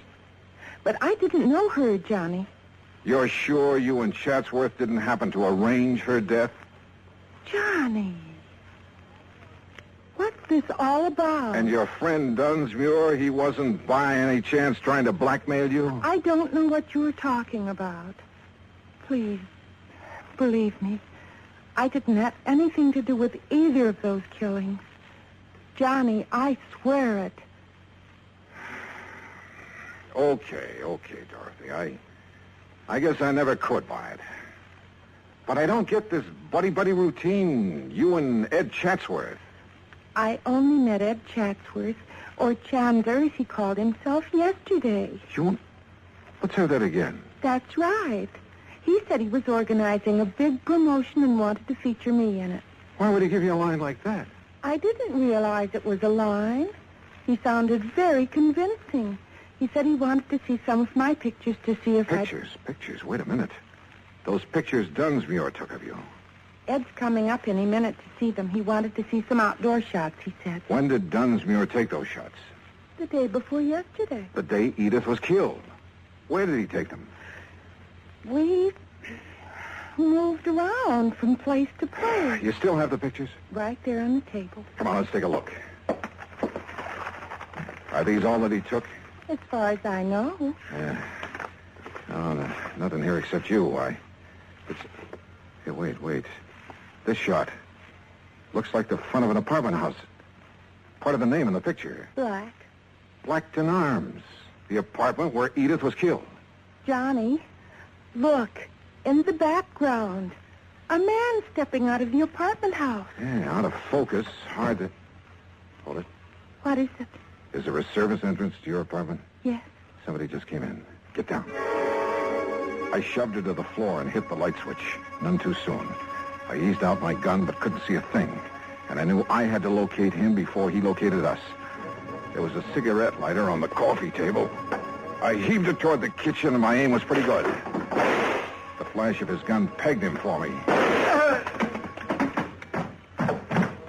turned on the lights. It was Chatsworth, all right. I'd hit him in the shoulder, but he'd keep for the state. Johnny. He's the one who killed this Edith Summers. Yeah, sure. He had an alibi rigged, but he spoiled it by walking out of her apartment into the background of that picture Dunsmuir took of you. Then he's also the one who was in my apartment. He probably recognized you by your face. Figured he could find the name of the photographer here. Slugged you when you came in. And I thought it was Jerry Dunsmuir. Poor Jerry. Yeah.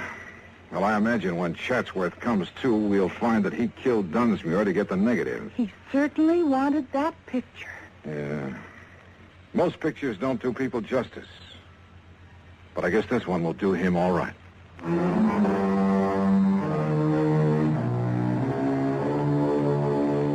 Item 8, $36.80 transportation back home.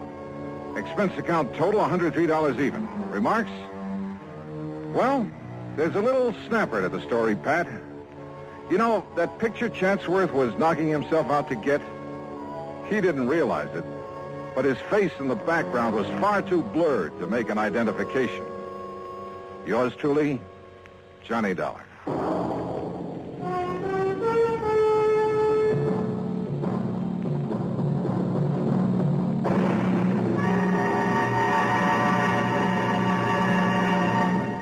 Our star will return in just a moment. Now, here is our star to tell you about next week's story. Next week, well, the darling of me heart comes back to plague me again. My old friend Meg McCarthy. So join us, won't you? Yours truly, Johnny Dollar.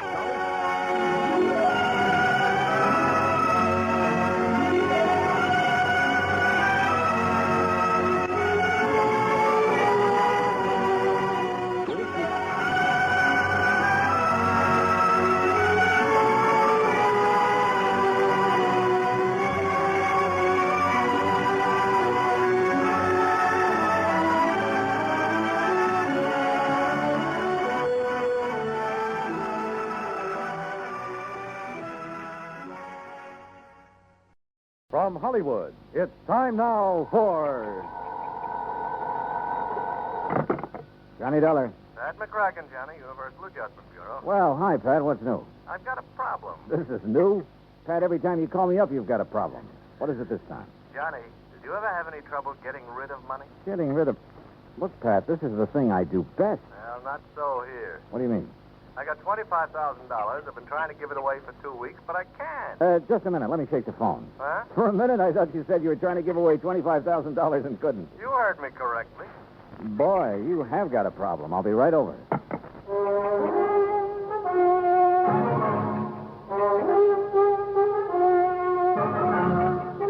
Bob Bailey in the exciting adventures of the man with the action-packed expense account, America's fabulous freelance insurance investigator. Yours truly, Johnny Dollar.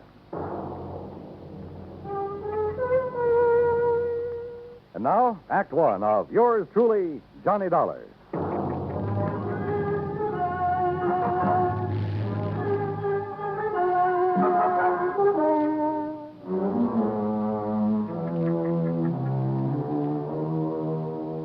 Expense account submitted by Special Investigator Johnny Dollar to the Home Office, Universal Adjustment Bureau, Hartford, Connecticut.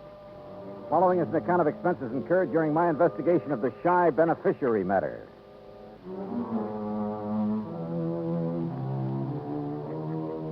Expense account item one, $1.20 for a cab from my apartment to the offices of Universal Adjustment, where Pat was waiting for me, looking very snide. Oh, this is a real twist, Johnny.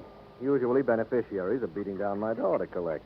This one is playing it real coy. What's the deal, Pat? Well, it starts out real simple. 2 weeks ago, a Miss Helen Gaysworth died. Huh? Insured for $25,000. Beneficiary, a man named Elijah Summers. So? Well, that's where my troubles start. No Elijah. Can't locate? Can't locate. No trace whatsoever. Well, what have you done so far? Well, the usual, Johnny. We've checked death lists, advertised in the newspapers. All I've come up with is nothing. Where did you advertise? New York. That's where Miss Gaysworth lives. Uh-huh. She have any relatives? None, as far as we can determine. Any idea who this Elijah Summers is, or why she picked him as beneficiary? Well, the only lead we've got is something Miss Gaysworth's landlady told us. Oh, what's that? Well, apparently this Miss Gaysworth was something of, an eccentric. Lived alone in a dingy apartment, felt that the world was pretty much against her. Oh? All except Elijah Summers. Landlady heard her mention him once or twice. It seems he's been nice to her sometime in the past. How? That I don't know. Neither does the landlady. She have any idea where he could be? What he's doing? If he's even alive? No. But if he is, he's entitled to $25,000, so we got to find him. Hey, you know, you don't have much to go on, Pat. Correction, Johnny? You mean you don't have anything to go on? Expense account item two, $36 even. Transportation and incidentals to New York City. I saw the landlady. Miss Gaysworth had moved in 6 months ago from somewhere a few blocks away. 3 hours later, I'd located the somewhere a few blocks away. There, I learned only that she'd, moved in from somewhere else a few blocks away. Gradually, however, a picture arose before my mind of a sweet little old lady drifting from place to place alone, and, well, I felt sorry for her. I also felt sorry for me because nobody along the line had ever heard of Elijah Summers. Finally, I turned up her first landlady in New York. She remembered Miss Gaysworth mentioning something about having come from San Francisco. She thought. Item 3, $167.20 plane fare and incidentals to San Francisco. Item 4, $9.50 newspaper ads in the San Francisco papers.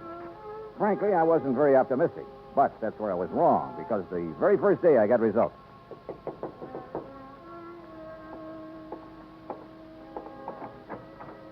The results, incidentally, were blonde with brown eyes. Mr. Dollar, Yeah. I'm Janet Blake. May I come in? Oh, sure. Thank you. What can I do for you, Miss Blake? You're the one who ran the ad about Elijah Summers. Yeah, that's right. Has he answered it? Not yet. Do you have any idea where he is? No, none at all. That's why I advertised. Look, are you related to Mr. Summers? No. I'm a friend of his. Well, have you any idea where he might be, Miss Blake? Have you ever heard of a little town called South Fork, California? No. It's on the Yuba River, up in the Sierras, in what used to be some of the gold rush country. You think Elijah Summers might be up there? Maybe. What makes you think so? Just call it a hunch, Mr. Dollar. Just a hunch.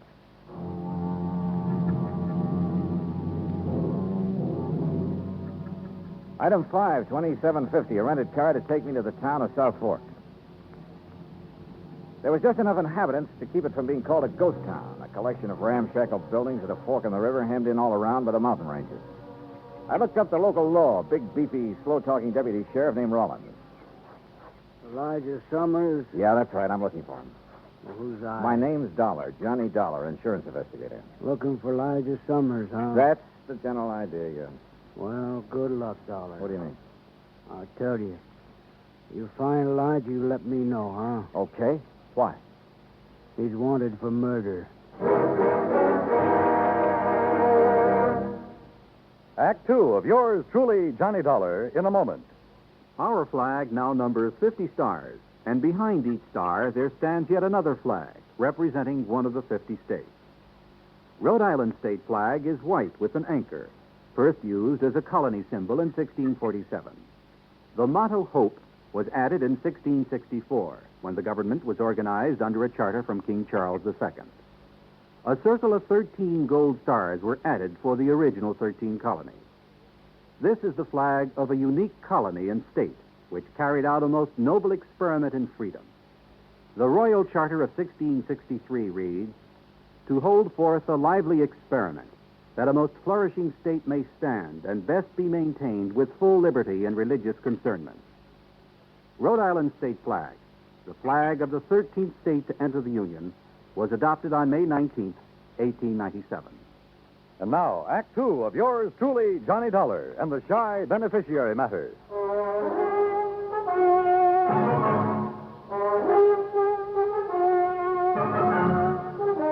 Now I knew why Elijah Summers was so hard to locate. After all, a man who's wanted for murder isn't exactly going to make himself conspicuous. How come you want to find Elijah Dollar? He's a beneficiary of a life insurance policy, Sheriff, $25,000. I'm afraid the dough's not going to do him much good. Maybe not. Oh, sure, he's got to be brought in, tried, and convicted, but I figure that's largely a question of time. When did this killing take place, Sheriff? Last year. Here in South Fork? A ranch about 3-4 miles east of here. At Jess Tyler's place. Is Tyler the one who was killed? Yeah. Well, what happened? Well, Sir Elijah always was a funny old duck. Jess Tyler kept him around the place a couple years, sort of a hired hand. I see.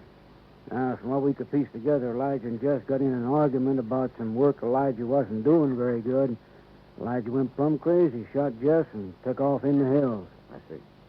Jess's widow took it pretty hard for the better part of a year. I guess it was Ben Watts finally pulled her out of it. They was married just a month ago. Oh? She and Ben are living on the ranch.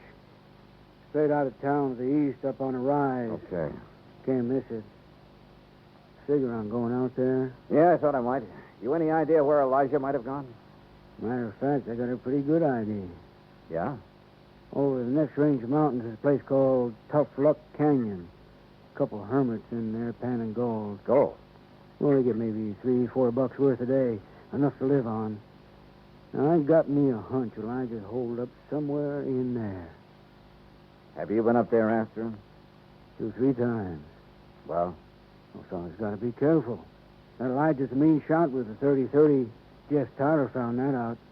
Besides, there's lots of places up in there for men to hide. Uh-huh.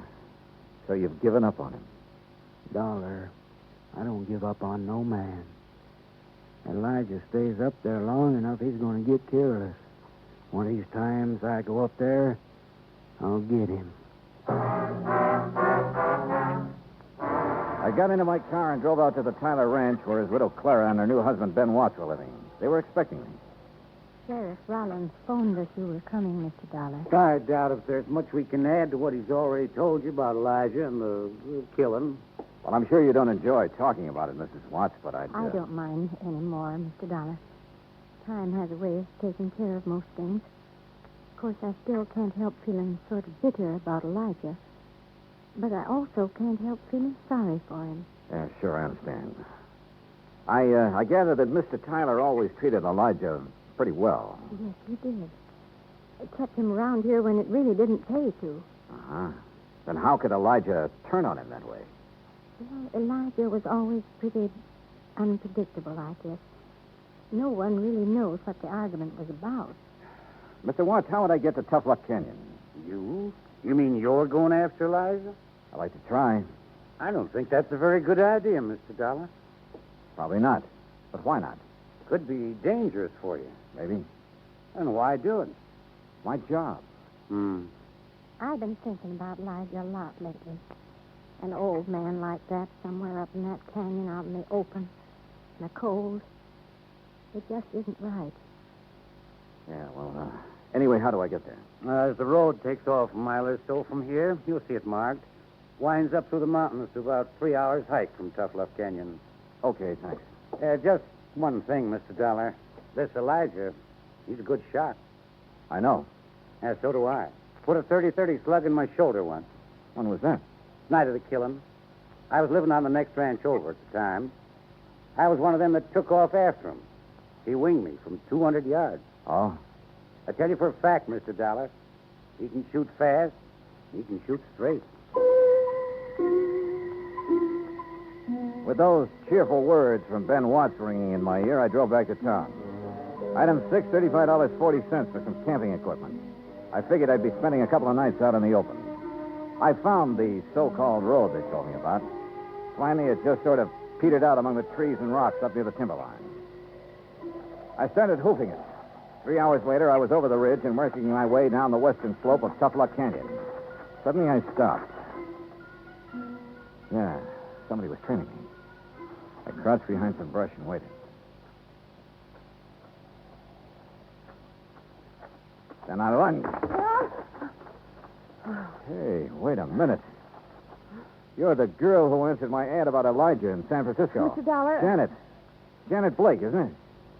Oh, I'm afraid I lied to you about my name, Mr. Dollar. It's really Janet Tyler. Tyler. Just Tyler, the man Elijah killed. He was my father. Well, what are you doing here? Decide to take the law into your own hands, maybe? You don't understand. I don't want to harm Elijah, but he must be found and brought back. Well, I'm with you there. Then stay with me, because I think I can lead you to him.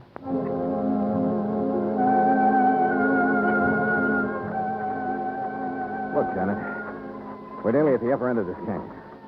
Now, what makes you think Elijah's around this neck of the woods? Well, years ago, Elijah brought me up here. There's a little pocket in the rocks. It's almost a cave. Yeah? He liked it. Said it was his place. I recognized the landmarks. Get down. Well, Janet, looks like we finally located Elijah. The hard way.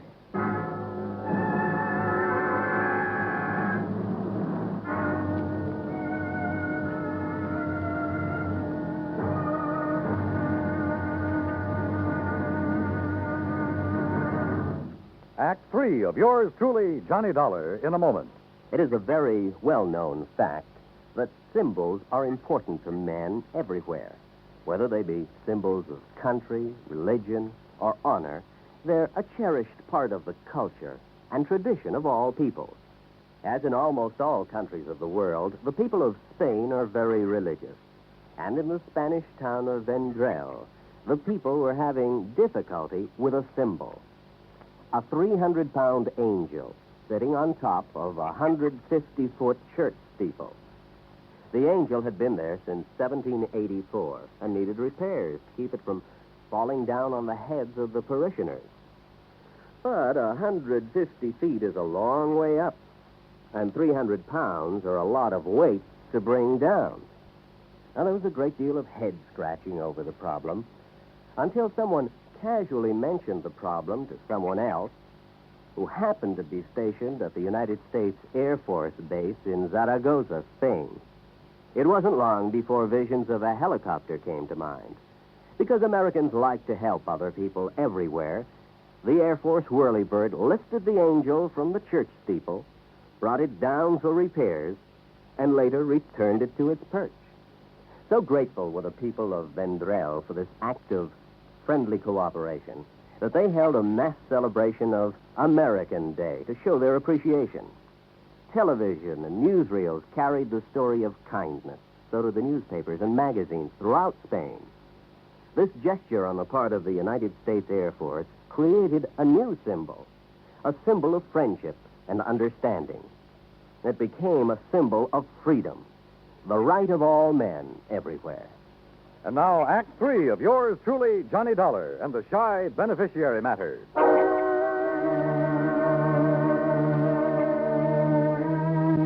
Yeah, we'd found Elijah Summers, all right. He was somewhere in the rocks above us there in Tough Luck Canyon. And I knew the minute Janet and I poked our heads up, we'd collect a slug. He had us pinned down, but good. Johnny, you think maybe it's... Stay down. Now, look, Janet, I still don't understand why you were so anxious to find Elijah. Johnny, you've heard him shooting at us. Yeah, you're right. What kind of shots do they sound like? Rifle. Matter of fact, a small caliber rifle. A 22, maybe? Like this? Where'd you get that 22 slug? This came from Elijah's gun the night my father was killed. But he was killed with... Hey, wait a minute. That's why I want to talk to Elijah. That's a good idea, and so do I, but how? I think you'll still remember my voice. Let me try. Okay, but be careful. Elijah? Elijah? Who's that? Janet. Yeah, go on. It's Janet, Elijah. Janet Tyler. Miss Janet? That's right. Who's that with? Dollar, Elijah. Johnny Dollar. I want to talk to you. I'm your friend. I know you don't. Please, Elijah, he's telling you the truth. We don't want to hurt you, but we must talk to you. That's the truth, Miss Janet? Yes, you know I've never lied to you. You there. Dollar. You got a gun? Yes. Toss it out in the open where I can see it. Well, if we guess wrong about Elijah, we're dead. I just know I'm not wrong about him. I sure hope not. Okay, here it is. Now stand up and come out into the open. Okay. Elijah. Hello, Miss Janet. Oh. Elijah, you look terrible. Have you been up here all this time living like an animal? Oh, don't you worry about me none. I've been getting along pretty good up here. By the looks of you, you haven't been getting much food. Enough to keep my eyes sharp, mister. Oh, I see that deputy sheriff fella come poking around here a time or two. He didn't even come close. And if he had I could have potted him easy with this. That's what I wanted to talk to you about, Elijah. That rifle of yours. It's a good one, Miss Janet. I remember when you gave me it 2-3 years ago for the grounds crews. Elijah, have you ever had any other rifle besides that 22? Nope. You're sure about that? Of course I'm sure. You see, yeah, I've took good care of it, too. I kept it clean and polished. Yeah. Look now, Elijah. Have you ever used any other rifle besides that one? Nope. Janet, your father was killed with a 30-30. I know, Johnny. That 22 slug you showed me a while ago. You said you got it the night your father was killed, that it came from Elijah's gun. I saw someone pry this slug out of his own shoulder the night of the killing. He threw it away. He didn't notice I was watching. Later, I heard him tell it around he'd been hit with a 30-30 slug. You mean your stepfather, Ben Watts? I was confused at first. I didn't understand. Then it came to me. Ben Watts was the one who'd killed my father. Elijah was probably trying to protect Dad and shot Ben with his 22. Yes, there was a big fight, Miss Janet. I don't just remember what all happened, but except all of a sudden they was chasing me. I run. Sure. Ben figured he could pin the killing on somebody like Elijah who wouldn't have a chance proving his innocence. Elijah, have you seen Ben since you ran away? Oh, sure. Oh, Ben's come poking around here, too, every so often. But I ain't too smart for him. Yeah, sure. It figures, Janet. Elijah's a threat to Ben as long as he's alive. So Ben comes hunting up here every now and then. It's horrible. Well, of course, I got to be real careful, because I only got a 22, and he's got a 30-30. But he'll never get old Elijah. Believe you me, he won't get old. Elijah! Get down and keep quiet. The shot had come from a clump of rocks more than 100 yards away. I scooped up my automatic where I'd thrown it on the ground and started circling slowly, trying to get around behind the clump of rock. I'd almost made it when my foot slipped and sent a rock down the slope. He popped up then, ready to shoot, but lucky for me, his first look was toward the rock instead of me. He saw his mistake, swinging his rifle toward me, but he was too late.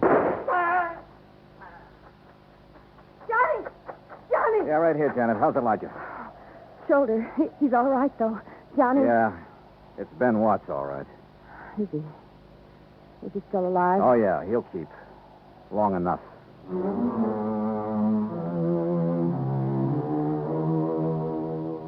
Expense account total $410 even. Remarks? Well, I turned Ben Watts over to the local law. And I helped old Elijah fill out his claim for the $25,000 insurance money Miss Gaysworth had left him. It ought to keep him real comfortable for the rest of his life. You know, Pat, once in a while I get the feeling that this job of mine is worthwhile after all. Yours truly, Johnny Dollar.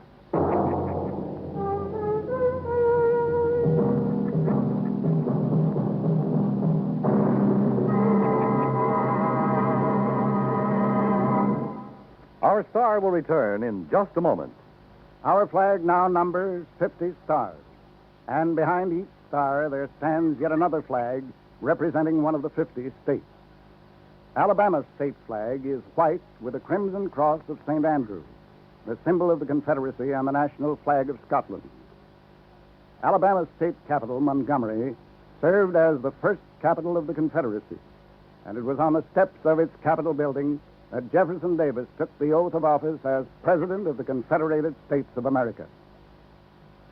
The Scottish cross is in the form of an X, or saltire, and is also found on the state flags of Georgia and Mississippi. Perhaps it is the independent, rugged spirit of the Scots that recommended its national symbol to the Confederacy as a symbol of its rebellion. Alabama's state flag, the flag of the 22nd state to enter the Union, was adopted on February 16, 1895. Now, here is our star to tell you about next week's story. Next week, the most cockeyed case I ever worked on. Not one of life, but death insurance. Join us, won't you? Yours truly, Johnny Dollar.